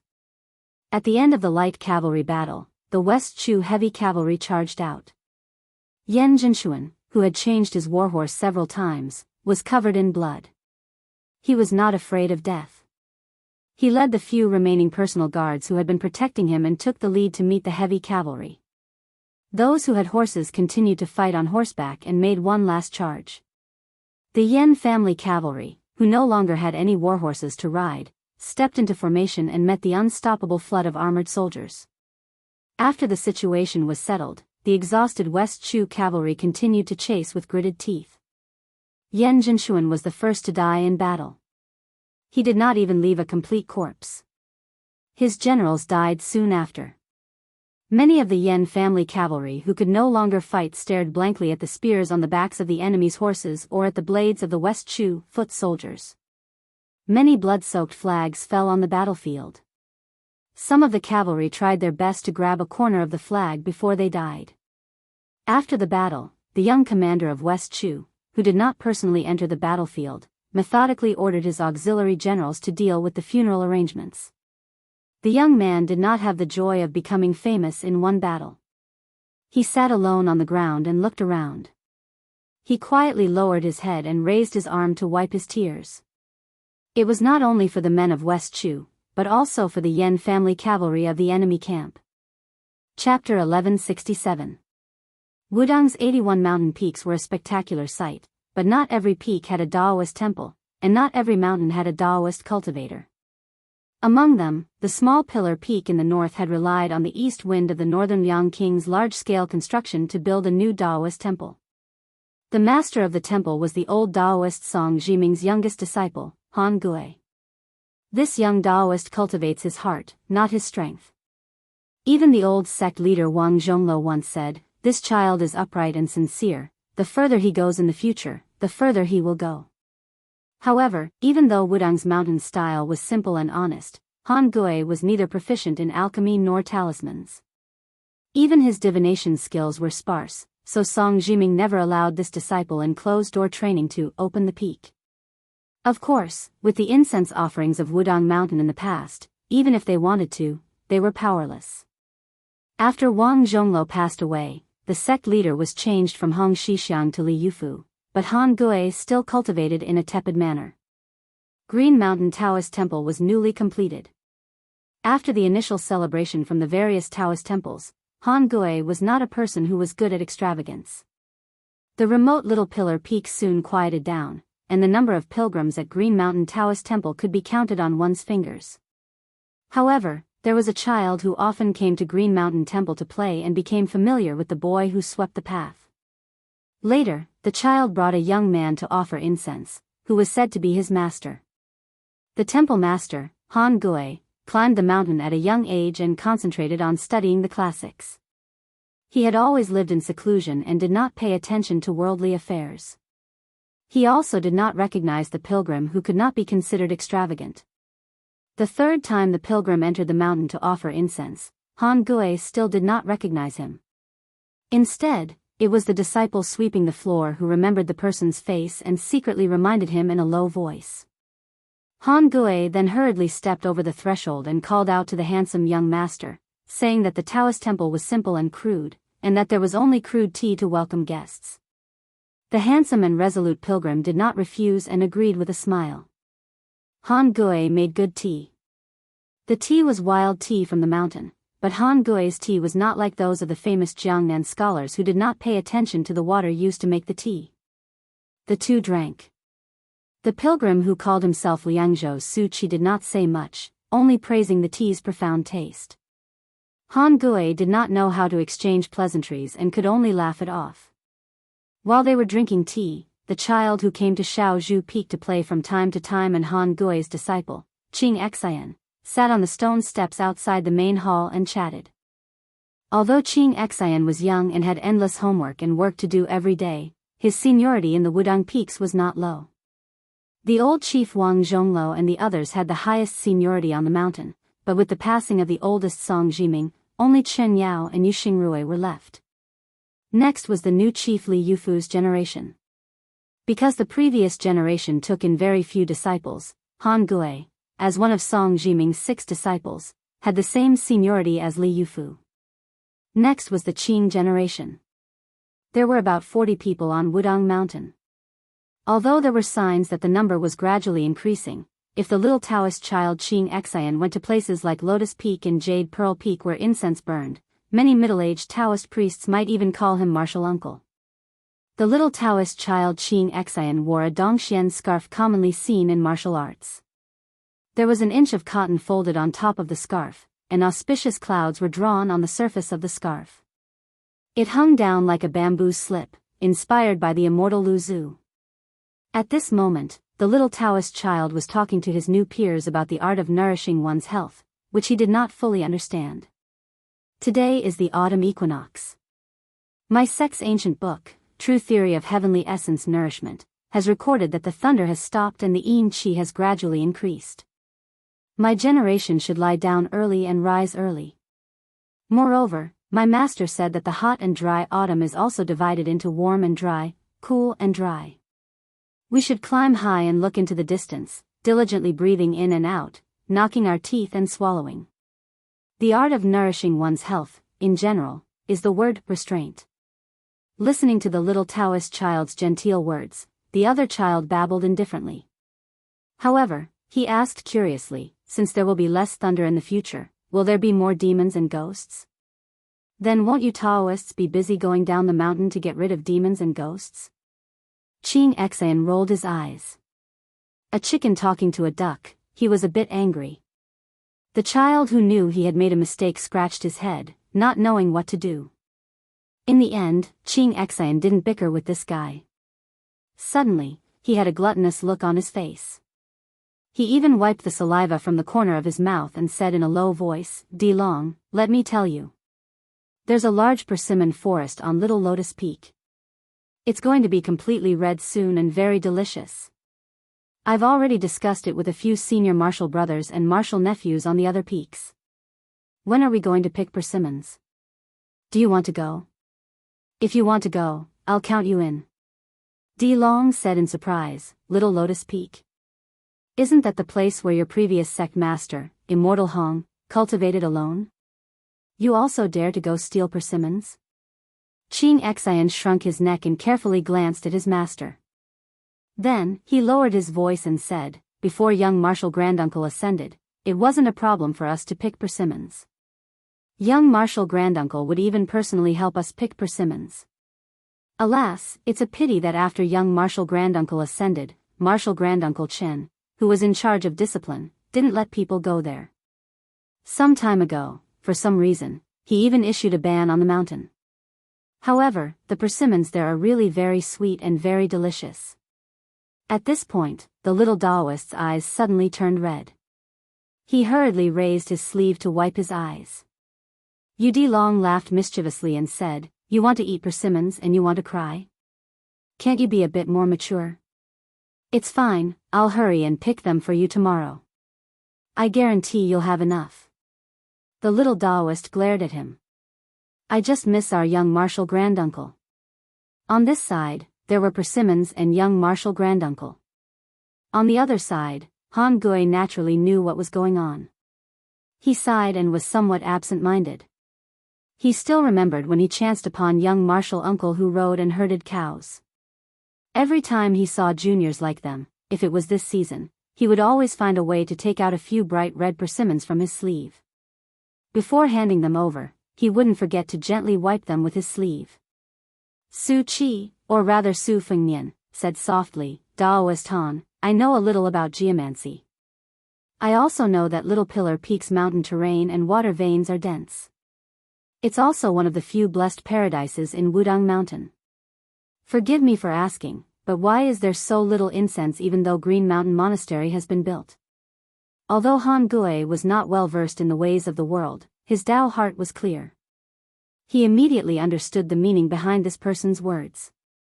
He smiled and said, "Logically speaking, Little Pillar Peak's geomancy is indeed very good.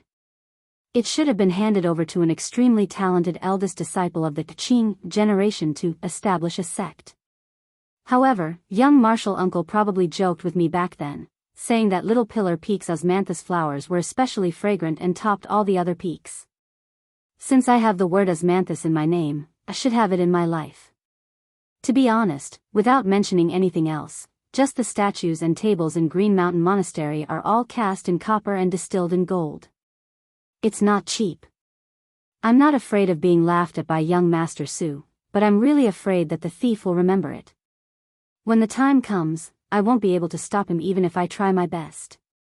Actually, as far as I'm concerned, studying anywhere is still studying and cultivating. After all, in one's life, one can only eat a few bowls of rice, wear a set of clothes, and sleep on a bed. Su Fengnian joked, Daoist Han, as a cultivator, why would you care about those yellow and white things? Shouldn't it be that as long as it's a worldly possession, you shouldn't care about anything? Han Gui laughed heartily and waved his hand, wrong, wrong. Immortals are still half human. As for Jinren, the emphasis is on the word Jinren. Su Fengnian seemed to be unhappy. He frowned and said in a low voice, forgive my ignorance, I don't understand the meaning of this. I hope Daoist Han can enlighten me. Chapter 1168. Han Gui didn't care about young Master Su's gloomy expression.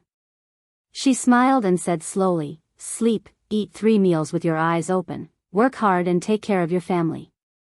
These are all a person's duties. They can't be ignored just because one's status is high. Although Daoists are people who leave the secular world, the road to immortality has a bleak future. When we cultivate, it's said to be the great way of immortality. Actually, in my eyes, we are cultivating a principle.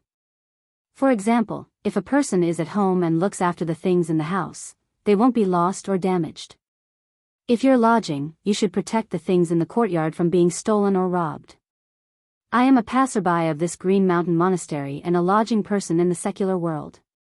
If I can turn stone into gold, I won't feel heartache if I can compensate for the loss of the gilded statue. But I only know how to cultivate, I don't know how to make money.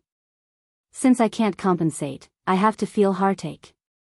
Su Fengnian smiled and said, Daoist priest's principle is very vulgar, but it's not bad. Han Gui smiled and said casually, I have a vulgar idea. I want to become an immortal. Su Fengnian rubbed the edge of the porcelain cup with 2 fingers and said softly, I've met a few people who can live forever but don't want to. Han Gui didn't think that this young master was exaggerating. She sighed sincerely and said, it's a pity that I haven't left the mountain since I came up. I can't learn from my 2 martial uncles. If I have the chance in the future, I will definitely go down the mountain to take a look. Su Fengnian smiled and drank a big mouthful of tea, sweeping away the depression in his heart. He then asked Han Gui for a lot of knowledge about cultivation and health. The latter answered fluently and said everything she knew. She didn't hide anything. The sun was setting in the west, and the sky was gradually getting dark. The 2 children on the steps had already changed from sitting to squatting, then to standing, and then from standing to lying down. It couldn't be helped that their respective masters were so engrossed in their conversation that they didn't show any signs of stopping for a while. They were truly bored to death. Yudilong and Xianxia both began to doze off. Yudilong felt that waiting was not a solution, so he could only use a few dishes that he had tasted at the Qingliang Mountain Wang Fu to help the little Daoist relieve his tiredness. Some green radish and orange duck soup, some peach blossom braised mandarin fish. Xianxia didn't know what they tasted like, but just hearing them made her salivate. Su Fengnian glanced at the twilight in the courtyard and stood up apologetically. Sorry for disturbing you today and delaying your cultivation. Han Gui stood up and shook his head with a smile. It's all right. Young Master Su, you can come to Green Mountain Monastery more often when you're free, especially when the winter bamboo shoots are out. Su Fengnian's reply was a bit of a killjoy. I most likely won't have a chance to come here in the short term. Han Gui was stunned and didn't know how to respond. Su Fengnian smiled. My family's collection of books is quite abundant. Later I'll have someone send some books to Green Mountain Monastery. Just treat it as borrowing them for Daoist. Han Gui made a sound of agreement. Yudilong saw that his master was finally going to return home. He jumped up and said with a smile, "Let's go. Xianxia, I'll come and play with you later." The little Daoist hurriedly stood up and jogged down the steps. Together with his master, he saw young Master Su out of the monastery. Watching the two figures, one big and one small, gradually disappear into the distance, the little Daoist's face was full of reluctance. "Master, what were you talking about with that young master?" Young Master Su consulted Master about a scattered ancient text. It was broad and profound. Rather than saying that Master was dispelling his doubts, it would be better to say that young Master Su was teaching. It was like a Daoist technique. Alas, if one really wanted to study it thoroughly, it would take at least 10 years, and at most a lifetime. It looks like there's no need to rush down the mountain. It's so hard to learn. Master, then don't learn it. There are so many books in the world, how can one understand all of them? This one is not the same. Master, then please don't teach me this one. If you have to read it for 10 years, then I won't be able to leave Mount Wudong for 100 years. I won't do it. After all, you just don't want to cook, right? Ha, ha. Forget it. Today Master will do it personally, so that you don't know how to sprinkle salt. Oh right, remember that a cultivator can't be idle all day long and be an empty shell. Go, while Master is cooking, copy the 9 notes of obedience to life twice. Su Fengnian and Yudilong walked down the small pillar peak along the newly opened stone path. Yudilong couldn't help but ask, "Master, do you really think there are ghosts and gods in this world?" Su Fengnian casually said, "If you believe it, then there are. If you don't, then there are none." The child made an "oh" sound. Looking at the dark mountain forest, he was somewhat uneasy. After being interrupted, Su Fengnian, who was originally thinking about something, glanced at the child who was following closely behind him. This eldest disciple's talent in martial arts was really amazing. Although Yudilong, whether it was out of his own heart or because of the poor environment he grew up in, had an almost flawless ability to hide his inadequacies from everyone, Yudilong's talent in martial arts was really amazing. Su Fengnian had once inadvertently confirmed one thing. As long as this child walked through any complex structure once, he would be able to outline a 3-dimensional picture for you. This kind of talent was even rarer and more precious than a simple retentive memory. The so-called martial arts genius was just like this. Su Fengnian had been watching from the sidelines for a long time. He realized that this disciple of his was a little warm-hearted and cold. Although he was very familiar with the little Daoist Xianxia, in Yudilong's heart, he had already drawn a clear line. He could not cross the line, he could not go against the dragon's scale. He could laugh and play around, but if he crossed the line, Su Fengnian could not guarantee that Yudilong would do something extreme. However, this was Su Fengnian's first time being someone's master. Although he didn't agree with the way Yudilong interacted with Wang Sheng, Lu Yunzhang, and the Daoist child, Xianxia, he didn't feel the need to force the child's temperament back. Su Fengnian thought for a moment and suddenly asked, "Do you think that Lu Yunzhang looks very smart, but is actually very stupid?" Yudilong opened his mouth wide as though he wanted to deny it, but looking at his master's clear eyes in the night, the child didn't say a word and lowered his head. Su Fengnian smiled and continued walking. He said softly, "A master also has a master. Let me tell you a story that my master told. It's about his learning experience." Yudilong looked up at his master's back and bit his lips. Su Fengnian slowly said, "There's an allusion to the empty city strategy. It says that when two countries fought, one side's superior commander was scared off by the other side's empty city. After layers of embellishment, the former was reduced to a joke, while the latter was revered as an immortal. When my master read this when he was young, he also yearned for the latter's strategy. When my master read this allusion again when he was young, he was puzzled. It was only an empty city. If he was the latter, he could have sent a small number of troops to act as suicide soldiers to investigate the situation inside the city. Since he could think of this, why couldn't the future great Feng Emperor, who would usurp the throne in the future, understand? Therefore, my master had huge doubts about this illusion. He began to flip through many official and unofficial histories. He finally discovered the truth. The situation the latter was in at that time was that once he defeated the former and destroyed the enemy country, he would have achieved irreversible merit. His merit would be so great that it would shock the emperor to the extreme. He could only retire at home and retire for the rest of his life. After my master finished telling me this story, he told me that there are 3 realms in studying. It's the same for judging people. Udilong blurted out, "Master, I think that if the story is true, then the former is also very smart.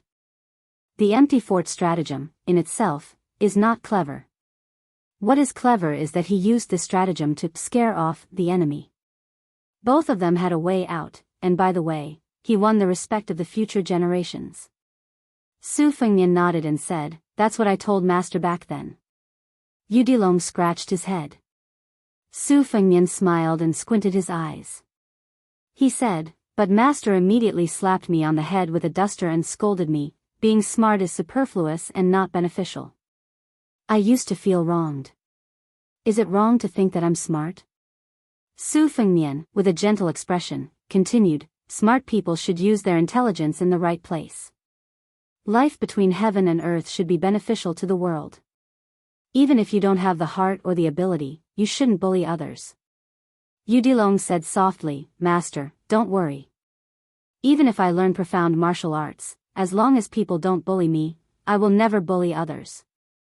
Su Fengnian exhaled and said, "You need to have many friends, but not brothers. If you meet someone who can be your brother in the future, you must treat them sincerely. Master didn't do a good job. I hope you can do a better job in the future." Udilong seemed to understand, but he still nodded. Chapter 1169. Wudong had several incense-worshipping paths in and out of the mountains. After leaving Shaozhu Peak, Su Fengnian and Udilong were on their way to the main peak. At the deep ravine of Leigong Stream, they coincidentally met an acquaintance. The old Jinren Xianxia was leading a pair of master and servant up the northern divine path. Su Fengnian went up to ask and found out that the 2 foreigners admired Wudong's prosperity. After entering the mountain, they lingered and forgot to return. The further they went, the more remote they became. Fortunately, they met Qianyao. On the way out, the old Jinren and the middle-aged Confucian scholar talked happily. Fortunately, it was the 15th night of the full moon. Under the clear moonlight, the night road was not too bad. Su Fengnian was not in a hurry to return to the elephant washing pond. Together with Qianyao, he sent the pair of master and servant to the one-track-minded, divine path. The Confucian scholar obviously did not know that Qianyao was the Jinren of Wudong Mountain. He only thought that Qianyao was an old Taoist from a poor Taoist temple. But seeing that this old Taoist was not ordinary, the Confucian scholar who claimed to be from a Gangnam-do family treated him with respect. With Su Fengnian's discerning eyes, he immediately saw through the clues. The scholar's clothes were simple, and the young man carrying a book did not show off his wealth and arrogance. But the jade pendant hanging from the young man's waist was not ordinary. It was in the shape of a reclining deer turning its head, outlined by a yin line, vivid and lifelike. It was truly a rare item that had been passed down for thousands of years. As for the bamboo bookcase, it was also shiny. It was obviously an item passed down from generation to generation. The so-called foundation of a rich and powerful family was reflected in these gentle details. Along the way, the middle-aged Confucian scholar asked Qianyao about scriptures such as Dao Shu Qi Zhen Zhang and Zwa Dong Zhen Jing Massage Daoyin formula. Su Fengnian could see that although these scriptures were introductory Taoist classics, they were orthodox and mellow. They had been approved by the Taoist immortals of various dynasties and had detailed annotations. They were especially suitable for people who were busy with work to take a break from work. After Qianyao sent the master and servant to the main road, the 2 sides happily parted. The old Jinren stood side by side with Su Fengnian, watching the Jiangnan Confucian scholar who had traveled thousands of miles to Beiliang leave. He laughed softly and said, "Did Prince see anything?" Su Fengnian nodded and smiled. "It should be the Deer Song family of Gangnam-do. The accent matches, and the family history revealed by the words is also similar." Although the Song family is at the bottom of the 10 wealthy families of the spring and autumn period, a starving camel is still bigger than a horse. Furthermore, because the family's foundation is located north of the Guangling River and they have long been attached to the imperial court, they are not deeply involved with the other families. Now in Liang, they are considered a first-class noble Chinese family. Back then, the Song family of the capital had 2 teachers. Before they became famous, they had no choice but to use the banner of a distant branch of the Deer Song family to gain a firm foothold in Tian City. I heard that the Deer Song family has a lot of complaints about the Song family that burned the bridge after crossing the river. Qin Yao twirled his beard and smiled. If I am not wrong, this person should be the youngest son of Deer Song Yeping, Song Dongming.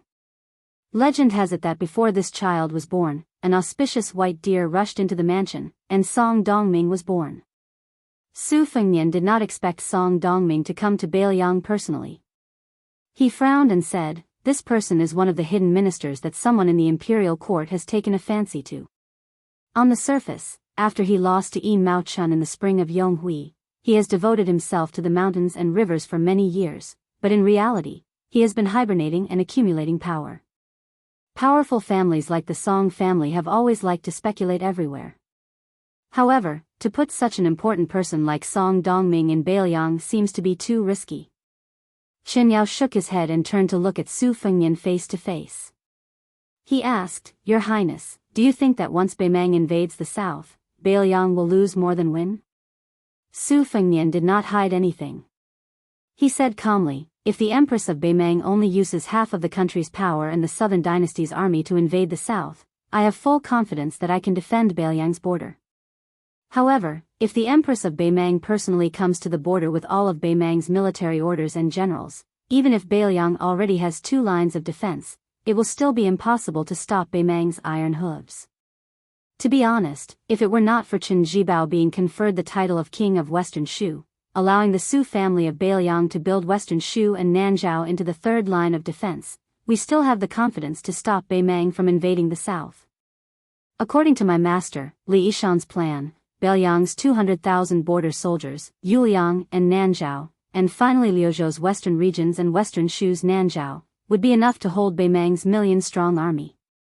However, the imperial court used Prince Zhao Kai to go to the western regions with a vase and Qin Jibao to be conferred the title of king to become a vassal, disrupting the situation that Beiliang painstakingly built up. Otherwise, with Shu's Nanzhao and Nanzhao's thousands of li of depth, even if they lost the border, they could still attack and defend. Not to mention 5 years, even if Beimang was given 10 years, they still wouldn't be able to enter the Central Plains. Chapter 1170. Su Fengnian rarely confided in others, especially when it came to matters of national security. He would not take the initiative to mention even half a sentence to others. However, he had always been close to Mount Wudang, and Qin Yao was a senior of virtue and prestige on the mountain. He was the shidi of the old hierarch Wang Zhongluo and also Hong Shixiang's shidi, so Su Fengnian did not have the slightest bit of wariness. Moreover, a person with a treasure in his heart would always need to say a few words. The moon was bright and the stars were sparse. Walking slowly on the divine path back to the mountain with Qin Yao, Su Fengnian continued, "Unfortunately, after Master passed away, I could not keep the plans he had set. When I defeated Wang Xianji, I had 2 choices. One was to go to Western Shu and kill Qin Jibao, who had ruined Beiliang's grand plan. Even if I had to bear the name of a rebel, I had to take Western Shu, which had always been easy to defend and difficult to attack. The other was to go to Mount Longhu and kill my enemy, Zhao Huangchao. Out of selfishness, I still chose the latter. Although at that time I had a vague feeling that killing Zhao Huangchao was easier than killing Qin Jibao, looking back now, in the end, it was still out of selfishness. Every time I think about it, I feel uneasy." Su Fengnian smiled, seeming a little embarrassed. He said softly, "Of course, the number of times I think about it is actually not many. Including now, it's only been 2 times." Qin Yao smiled knowingly. "My master once told us that cultivation is neither easy nor difficult. In fact, it's just being one's true self, speaking from the bottom of your heart, and doing things with love. In my opinion, cultivation is for the sake of attaining the Tao. There's nothing wrong with that. Everyone in the world is cultivating and making choices. That's why there's the saying, the unjust find little help, the righteous find much help. Since the prince is being frank and honest, this humble Daoist might as well speak his mind. If there is any disrespect. This humble Daoist believes that the prince will not vent his anger on Wudang Mountain. The prince's actions over the years are worthy of trust. This was common sense, and Bailiang was the same. His Highness oversaw the northwest of the dynasty, and together with the great general Gu Jiantang on the eastern front, he faced the Beimang Iron Cavalry. Regardless of whether he was a prince with a different surname, or if he was called the second emperor, this was the responsibility that the eldest son of the Su family should bear. He could not shirk his responsibility because of a few sarcastic remarks. Generations of Wudang people were willing to get close to the great general Su Shao. Other than the great general treating the Taoist priests on the mountain well, it was more because my fellow disciples respected the great general's responsibility. Your Highness is the new head of the Su family and the new Prince Liang of the dynasty. Wudang Mountain, where this humble Taoist is from, is generally satisfied. However, there is one thing that this humble Taoist cannot bear to look at. Today, this humble Taoist must let your Highness know. Su Fengnian smiled and said, Daoist priest, please say it. Good words enter the ear, bad words don't take to heart. Qin Yao looked at the amiable young king and said seriously, Your Highness is too gloomy. Su Fengnian did not expect such a statement. For a moment, he was speechless and did not know whether to laugh or cry. The middle-aged Taoist priest said angrily, Your Highness, after all, is only a young man in his early 20s. You are also a figure who has climbed to the top of Jianghu. You should be at your most high-spirited, how can you be so gloomy? Compared to this humble Taoist priest who has lived for more than 80 years, his mentality is even more gloomy. Hey, not to mention this humble Taoist priest, when this humble Taoist priest was at your age, he was not as arrogant as you. At that time, the two brothers, Zhao Shi and Zhao Shituan of Longhu Mountain, went up the mountain to ask for the Tao and ask for the sword. Senior brother Wang beat and scolded them until they had no temper. He also went down Wudang Mountain without his master's permission and went to Longhu Mountain alone. First, he vented the anger in his heart. After returning to the mountain, he was grounded by his master to reflect on his mistakes. That master of ours spoke harshly and got angry in front of eldest senior brother. After he locked eldest senior brother up, he immediately smiled at us. That mouth of his couldn't close for a few days. He smiled at everyone he saw. However, after master left, senior brother Wang's mind became heavy. It was not until he led junior brother Wang up the mountain that he felt better. Su Fengnian's hands were in his sleeves. He was silent, but there was some warmth in his heart. Qin Yao suddenly smiled and said, This humble Taoist priest knows a bit about prophecies. I have two pieces of good news to tell you. Consider it as my thanks to your Highness for returning the Great Yellow Court. Su Fengnian said half-jokingly, If it's really good news, I promise that Shaozhu Peak's incense will not lose to Wudang's main peak in 3 years. Even if Beimang really invades Bailiang's territory, I will protect Shaozhu Peak. Qin Yao glared and said, Let's not talk about the good news first. Your Highness, there is one thing you must remember. The more sincere a person is, the more careful they must be with their words. Isn't it a prophecy? When the ancient sages created words, the heavens wept. There is a great deal of care in this. Now that the Zhaoshi dynasty has chosen the Yu language as their official language, it is even more profound. This is all related to extremely complicated destiny. Su Fengnian nodded and did not argue. Qin Yao's expression softened. He smiled and said, The first piece of good news is that there is a white flood dragon aura of benevolence coming north from the southern sea. The second piece of good news is that there is a black flood dragon aura coming west from the southern sea and entering Bailiang from the east. Su Fengnian thought for a while and said doubtfully, The former should be a qi cultivator from the southern sea Guanyin sect. The latter? Qin Yao's expression was calm and did not reveal the heavenly secrets. Su Fengnian did not dare to believe it. He said to himself, is it really coming? Xianxia smiled and said, with that song Dongming of the Confucians, Bailiang can be said to be gradually enlightened. Your Highness, do you still think that Bailiang will lose without a doubt? The fate of the world is fixed. First, the Liang imperial court committed suicide. Then, many people from Great Peace City quietly left. For the Zhaoshi, this is not a good sign. But for Bailiang, for your Highness, this is a once-in-a-lifetime opportunity. You must not miss it. Udilong looked at his master. An imposing aura. A python behind him raised its head. An imposing aura. Chapter 1171. The southern dynasty of Beimang had its imperial court. Even though the Norland had its capital, the empress would spend 2 seasons a year in the imperial tent. The imperial tent was located at the center of the empire. It was a moving city made up of countless tents of various sizes. The tent that the world's noblest old lady lived in was golden in color. Hence, it was like a giant golden spider crawling on the grassland, competing with the sun for glory. When this golden imperial tent appeared in Gusai Prefecture, the imperial court of the southern dynasty suddenly lost its splendor. A group of nobles and officials gathered around the imperial tent, quietly waiting for the emperor's summons. The venerables were closer to the imperial tent. For example, the new king of the southern dynasty, Dong Zhuo, the Ruran cavalry commander, Hong Jingyan, the prefect of the 2 prefectures of Gusai and Longyao, and the great general of the southern dynasty, Lu Gui and Yang Yuanzan. These influential figures in the southern dynasty were all relatively close to the imperial tent. Today, the Empress of Beimang was anxious for the officials of the northern and southern dynasties. As a routine meeting, everyone sat on an embroidered stool in a circle.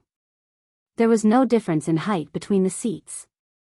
However, the white-haired but hale and hearty old lady still sat like the Empress of the Central Plains. On her left was the prefect of the chess and sword music school, and on her right was the Beimang god of war, Tuoba Bodhisattva. One was civil and the other was military. However, when the two were arranged in order, civil and military were mixed up. There was no clear confrontation between civil and military like in the imperial court of Liang. As Dong Zhuo rose to become the king of the southern courtyard, his position was getting closer to Empress Murong. However, he was still separated by the prefect of Orange Province, Murong Baoding. Today, after Fatty Dong entered the tent, he was absent-minded. He looked up and counted with his thick fingers, counting how many seats he was behind Her Majesty. Anyway, he was already the highest official in the southern dynasties.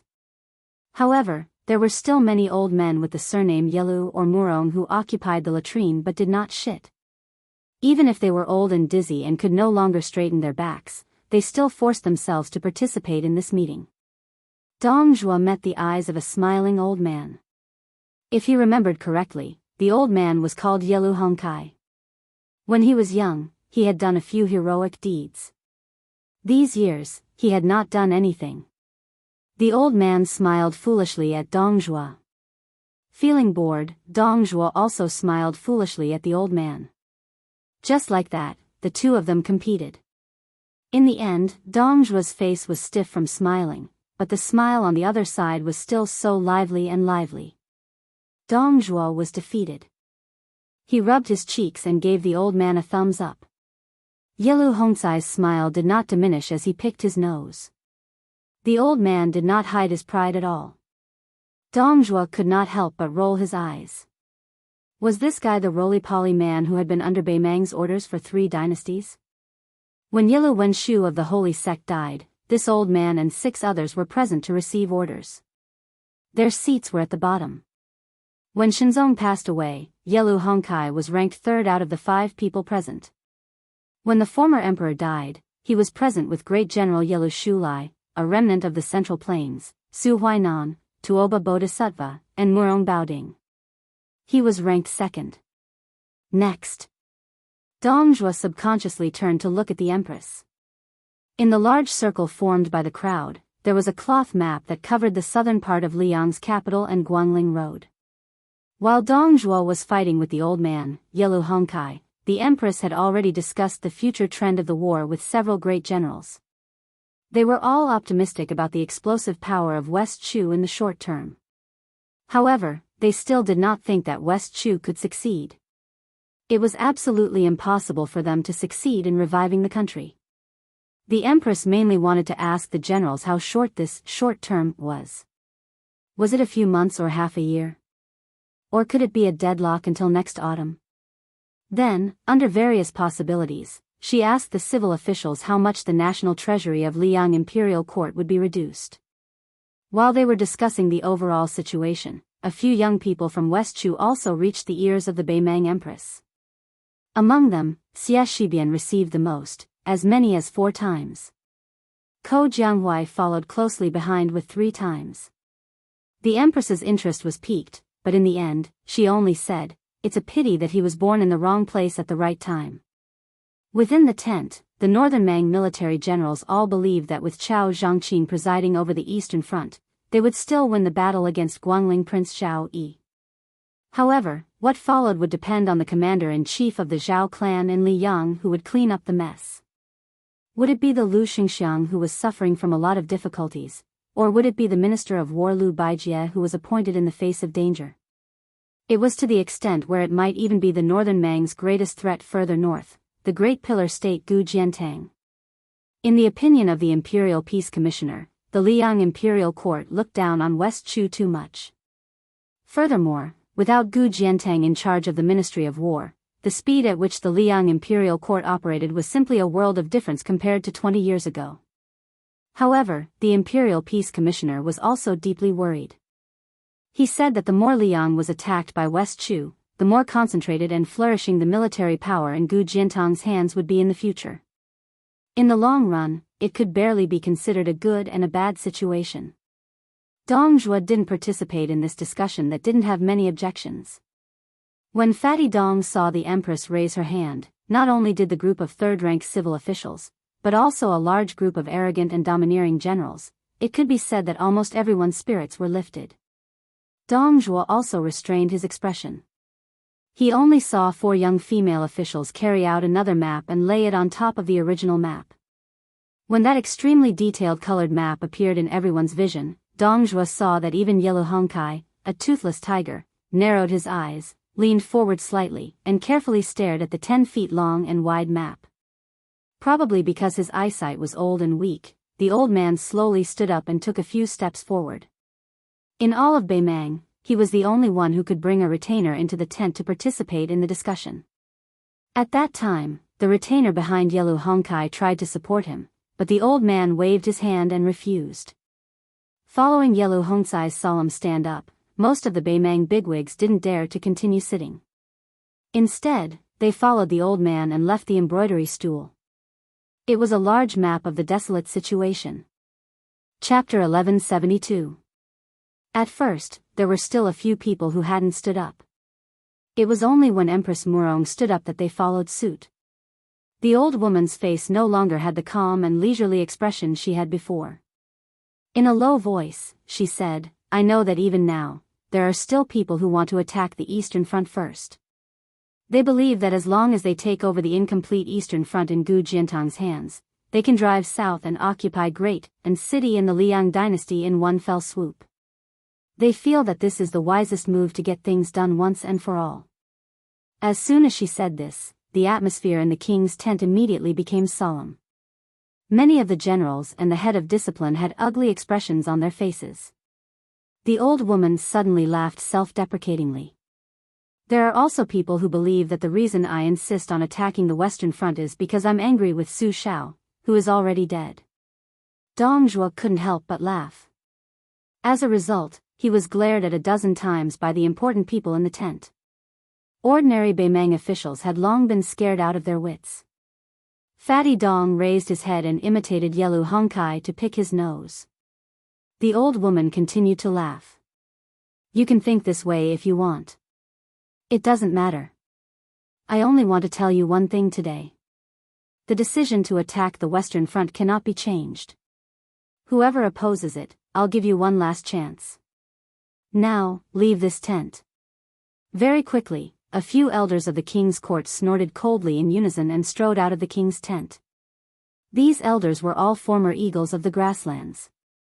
Each of them had the surname Yalu.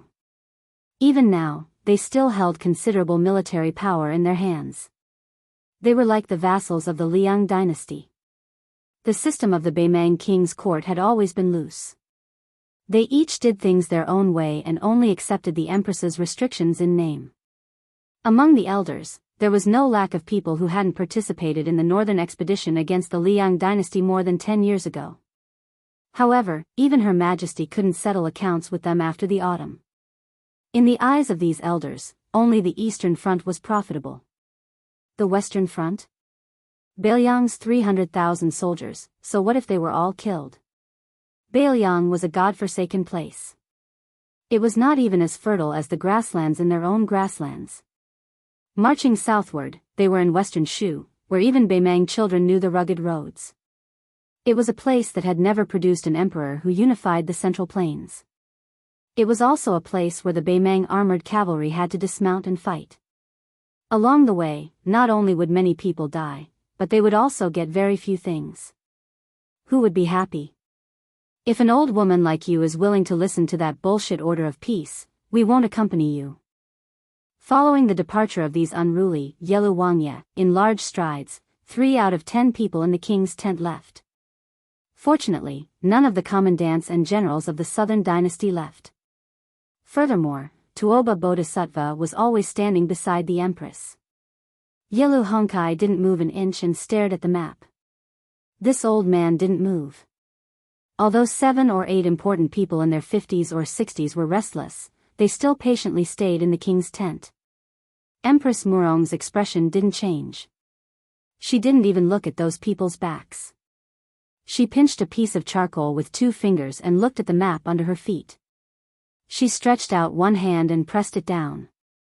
She smiled and said, "Let's all sit down." After all, other than our king from the southern courtyard and a few young men, most of them aren't young anymore. A group of people sat on the edge of the map. The officials who were further away from the old woman naturally sat on the territory of Liang. The one who was furthest south sat on the territory of Nanzhao.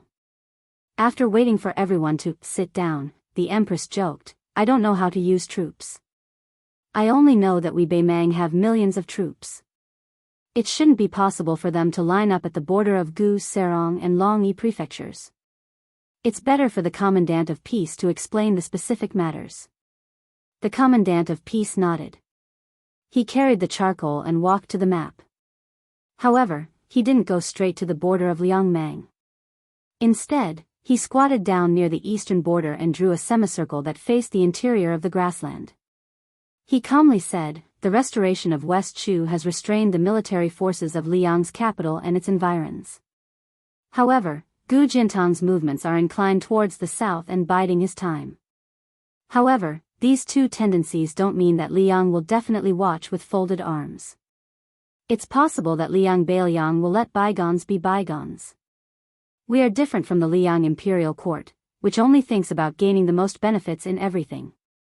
Everything should be based on the worst-case scenario, which is that if Gu Jiantang sends his troops to the north, it will lead to a terrible situation where the two fronts will cooperate with each other. Therefore, old General Yelu Hongkai, Helian Weiwu, and Murong Baoding will lead their troops to pretend to pressure the border. As long as Gu Jiantang has the courage to come out in full force, we will show the corresponding courage and retreat as we fight. Then, we will retreat to the arc I drew and stop here. We won't take a single step back." Helian Weiwu nodded. Murong Baoding remained silent. The bony Yelu Hongkai looked at the arc and didn't refute. The Commandant of Peace paused for a moment and said in a flat tone, "Next, we also have two fronts to fight, but not at the same time. The southern front will be handed over to the king of the south courtyard, Dongjua.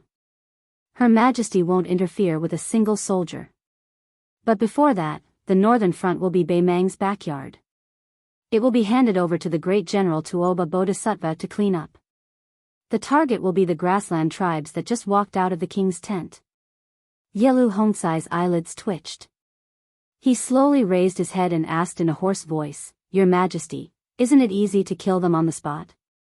The Empress of Beimang smiled and shook her head. She replied, "Too little. PS1, Fire Beacon teasing feudal lords, Tencent tribe has officially opened. Welcome everyone's attention. Let me tell you the methods to follow. There are two. Method 1, open your mobile phone QQ, click News, click Interested Tribe, under the people nearby, click Interested, find Fire Beacon teasing feudal lords, and follow. Method 2, open your mobile phone QQ, click Contacts, click Life Services, click Interested Tribe, click Discover, click Interested, find Fire Beacon teasing feudal lords, and follow. You can enter my tribe after completing the above operations. PS2, you can also follow the WeChat public platform. Please search, Fenghua 1985. Chapter 1173. More than 100 men and women in white quietly went north. They first crossed the sea and then entered Shu. They collected thunder and lightning on the mountain peak, collected rootless water, subdued mountain elves, and purified wandering ghosts. They only avoided ordinary people and did not show up easily. Occasionally, woodcutters and hunters who crossed the mountains and rivers bumped into this group of immortals. However, they only caught a glimpse of them and mistakenly thought that they had bumped into the gods of the mountains and rivers. In a panic, they hurriedly knelt down to pay their respects. When they mustered up the courage to look up, they were already gone. These 96 immortal masters of the Guanyin sect came from an isolated island in the South Sea. Their purpose was different from the Qi cultivators of the dragon-supporting sect in the north. They never meddled in the affairs of the imperial court. Occasionally, they would go to the land of Shenzhou and live in the mountains and forests like this time. This time, the Guanyin sect came out in full force. This was a rare scene that had never happened in the 600 years since the founding of the sect. The founding emperor of the Great Feng dynasty once issued a decree to invite the island owner to join the imperial court as the teacher of the emperor. The Guanyin sect refused the decree and almost caused a war. However, the sky was high and the earth was far away from the sea. The island owner of the Guanyin sect did not come personally this time. Among the 6 elders, except for a 100-year-old man who stayed on the island to guard the gate of the Guanyin sect, the rest of the elders followed the team. In addition, there were 4 generations below the island owner, a total of 98 Qi cultivators. They went north together. They crossed the mountains and crossed the rivers. Everyone's white clothes fluttered in the wind and they looked like immortals. This night, they rested in a deep mountain forest somewhere in the old western Shu. They stopped by the lake and followed the ancient method of using the sky as their blanket and the earth as their bed. Except for their light luggage, which was loaded with simple clothes and coarse dry food, there was nothing cumbersome. There were both men and women in the Guanyin sect. However, there were more women than men. There were about 3 women and 1 man. There was a pier on the big lake where the Guanyin sect was temporarily stationed.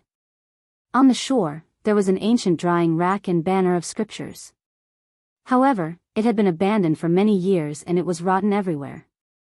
Under the moonlight, the lake water sparkled like a large piece of green jade. Most of the young Qi cultivators sat by the lake and watched the moon on the lake to comprehend the mystery. Similar to the Daoist Taoist priest who entered the first pin, most of the Qi cultivators who had a high cultivation level mastered 1 or 2 kinds of mysteries of the Daoist finger. The younger the Qi cultivators were, the more difficult it was for them to become a talent. But in the past 100 years, the most talented person in the Guanyin sect was still the girl who learned the finger mystery at the age of 12 and entered the finger mystery realm at the age of 21. But at that time, the young sword god Li Chungang was the most respected person on the mainland. His wooden bull was invincible and he actually beat this stunning girl back to the South Sea. Since then, she had never set foot on the mainland. But at the age of 70, she finally found a last disciple and taught her everything she knew. Just like her, the teacher who taught her, the disciple roamed the Jianghu of the Central Plains at a young age. It seemed that she was luckier than her, the teacher, as she had not died young. But in reality, there was only a thin line between them.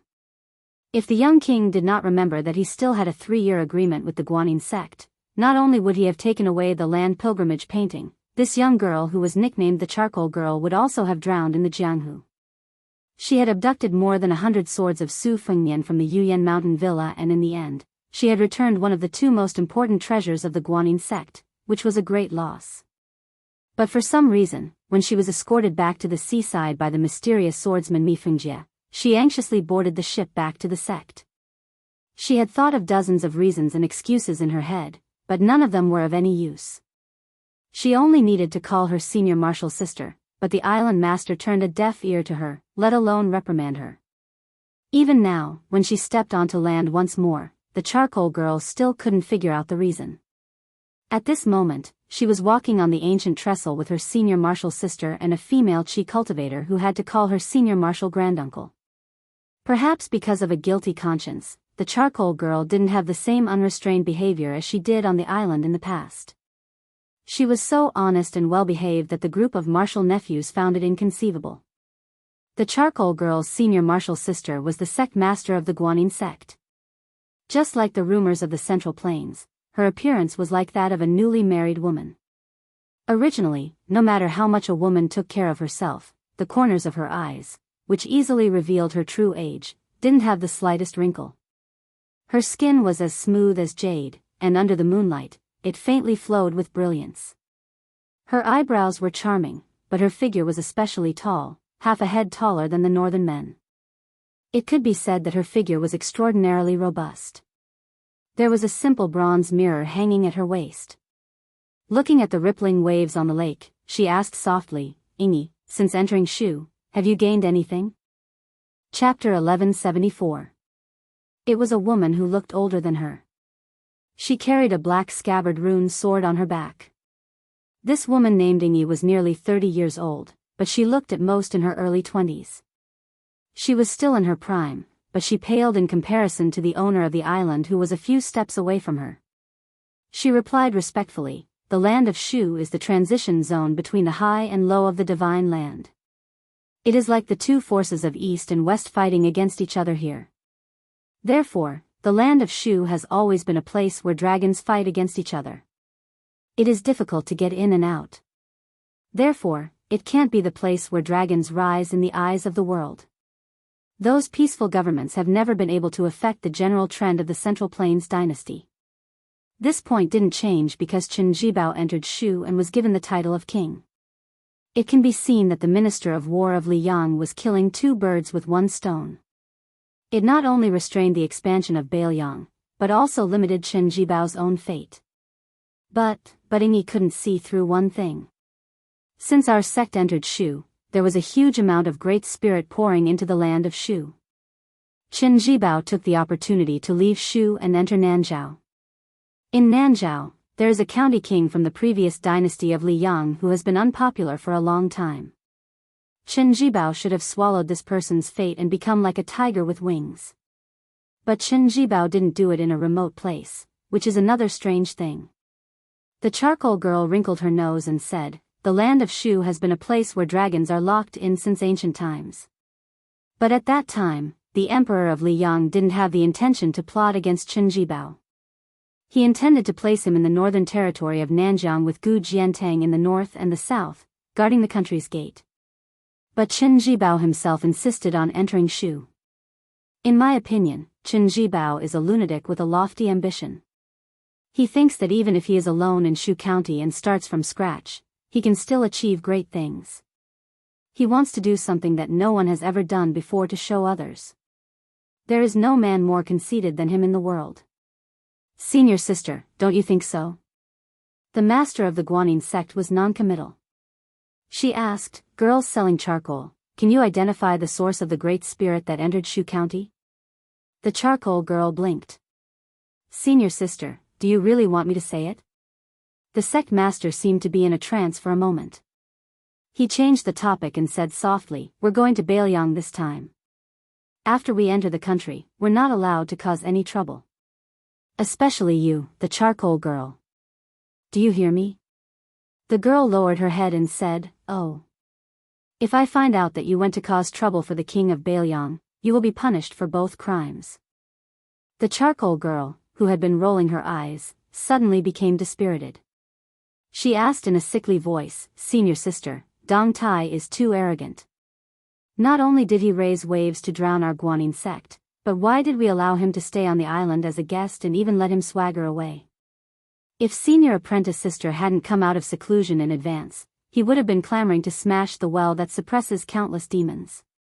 Uncle can tolerate this kind of person who barges into our home and causes trouble, but Aunt can't. Senior apprentice sister, it's not like you can't beat him. Besides, even if you weren't sure you could win, Dong Tai had just fought with that old man. The two tigers were locked in a stalemate. Senior apprentice sister, you could have taken care of both of them in one go. Then on this trip to Bailiang, wouldn't we be able to ask for a sky-high price and sit on the ground? The sect master smiled and smacked the charcoal girl's head with a finger. If your heart isn't in the right place, your chi won't flow smoothly. If your chi isn't flowing smoothly, your majestic chi won't be able to leave your body, just like how a famed sword won't be able to leave its scabbard. What can you do? The charcoal girl hugged her head with both hands, looking wronged. The sect master smiled gently. I know you're saying this on purpose for senior apprentice sister's sake. You're afraid that senior apprentice sister will be obstructed by Dong Tai and delay your journey. Charcoal girl, you're thinking too much. Even if senior apprentice sister didn't come out of seclusion in advance, she knows that she can't beat Dong Tai. But so what? Chi cultivators of our generation don't need to compete with others in martial arts. What we need to do is to suppress and subdue those fish that escape the net. The charcoal girl sighed. Senior apprentice sister, there will be countless vengeful ghosts at Guangling Road that need to be exorcised. We can also accumulate merit and it's safe there. Why don't we go there? Why do we have to go to Bailiang and take the risk? The sect master shook her head. First of all, there are chi cultivators in the north who rely on the Zhao clan. If we go there, are we going to fight recklessly? Moreover, there's one more thing to confirm when we go to Bailiang. That is this generation's Jianghu really the one who stopped wars? It wasn't easy for Liang to unify the Central Plains. It has only been slightly more than 20 years since the world was settled. If Bailiang were to cause chaos, then it would become a huge joke. The charcoal girl was stunned for a moment. She asked softly, to pacify the world for the sake of the enemy. In that case, isn't that person's surname Su a bigger joke than the biggest joke in the world? The sect master turned her head and asked, then why do you still harbor resentment towards him? The charcoal girl chuckled. I won't lower myself to his level. The sect master looked at the surface of the lake that was as calm as a mirror. All right then, you will take the lead. We have to bring gifts when we visit this time. The charcoal girl gave a sound of acknowledgement. Her expression became serious and solemn. The female chi cultivator who was standing at the side with a sword on her back was a little surprised. She did not understand the reason and could only wait and see. The charcoal girl said that she would first serve the toast and then the punishment wine. She raised her ring finger and dipped it into the lake water and flicked it into the air. It was as if she was lighting up the wine in the cup. She flicked the lake water 3 times in a row to toast the heaven, earth, and ancestors respectively. After this, more than 90 chi cultivators who were sitting or sleeping by the lake stood up upon hearing the news. They were as if they were facing a great enemy. After the 3 toasts, the charcoal girl made hand seals with both hands and said loudly to the people by the lake. They would inject their chi into their respective talisman swords for the time being and then give up on controlling them. The chi cultivators of the Guanyin sect did not care about seniority and did as they were told. One must know that the charcoal girl was born with a strange talent of a sword embryo. Be it chi cultivation or martial arts, she could achieve twice the results with half the effort. There were 36 chi cultivators who carried swords. Only a small portion of them carried a few talisman swords. The one with the most had 7 swords in the box and a total of 84 talisman swords on the lake. The sword light shone in all directions and was dazzling in 5 colors. Something split open the surface of the lake, revealing a huge and ferocious head. At the same time, the sect master of the Guanyin sect did not stare at the lake dragon that emerged from the water. Instead, she turned to look at the top of the mountain. Someone stood there with a white bowl floating in front of him. Chapter 1175. In the lake, the yellow dragon broke through the surface of the water. It straightened its body and looked down at the three girls on the bridge. This spiritual creature had no horns but scales. The Qi cultivators of the north called it the Earth Dragon. According to legend, it was a creature of the dragon and Leviathan. Its body was like a snake, but it had 4 legs. 2 strands of dark yellow dragon whiskers swayed slightly. Its 2 dragon eyes carried emotions similar to humans. It should not be underestimated. The body of this giant dragon was 60 feet long. Its 2 claws pressed on the surface of the lake. It narrowed its eyes and breathed out a wisp of faint green breath from its mouth. It seemed to be mocking the Qi cultivators on the bridge for overestimating their own abilities. The dragon was a descendant of the dragon. It was said that it had unparalleled power. The dragon pearl in its mouth was the most precious. It only existed in supernatural novels and no one had seen it. Even the Qi cultivators who were good at looking for the dragon's acupuncture points would not be able to see the true appearance of the dragon in their lifetime. Most of the immortals of the Guanyin sect were immersed in amazement. This was a living giant dragon. As long as the talisman weapon of the Qi cultivators was related to the dragon, it was a priceless treasure. However, the charcoal girl on the bridge was not surprised. She had seen a black dragon in the Earth Lung Mountain. Compared to the black dragon that stole the first blessed land of Taoism, this yellow dragon paled in comparison. The current Wudang chief, Li Yufu, who had been missing for a long time, made a name for himself by slaying the dragon in the Earth Lung Mountain.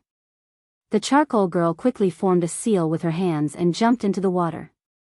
She walked on the surface of the lake and began to run around the yellow dragon.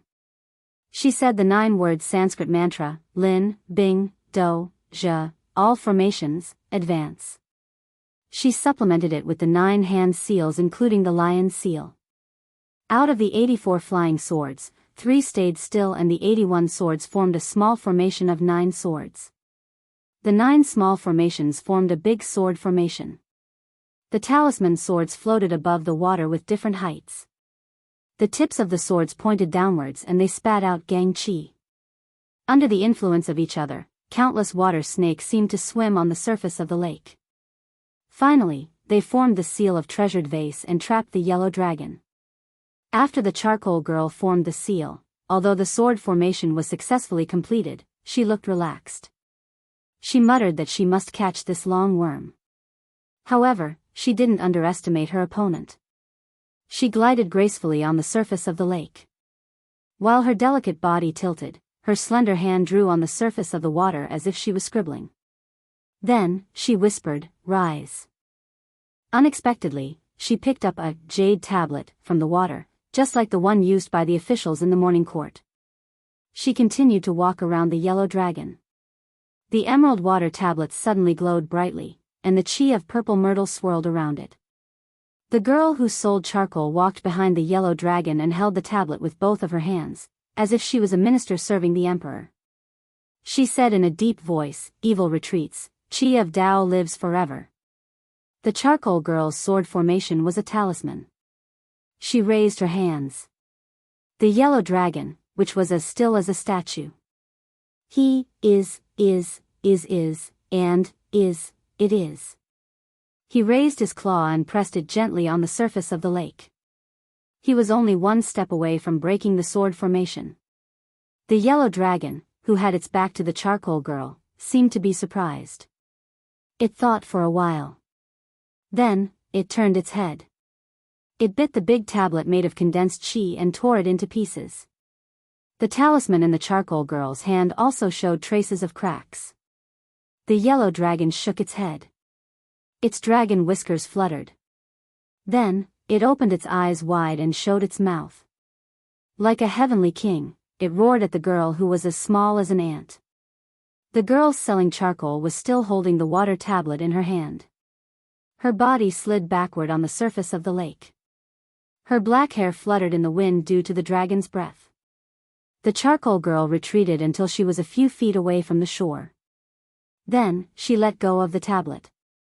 The tablet did not fall to the ground. The charcoal girl muttered, "You dare to spit on me? I'll teach you a lesson." She glanced at the sword formation.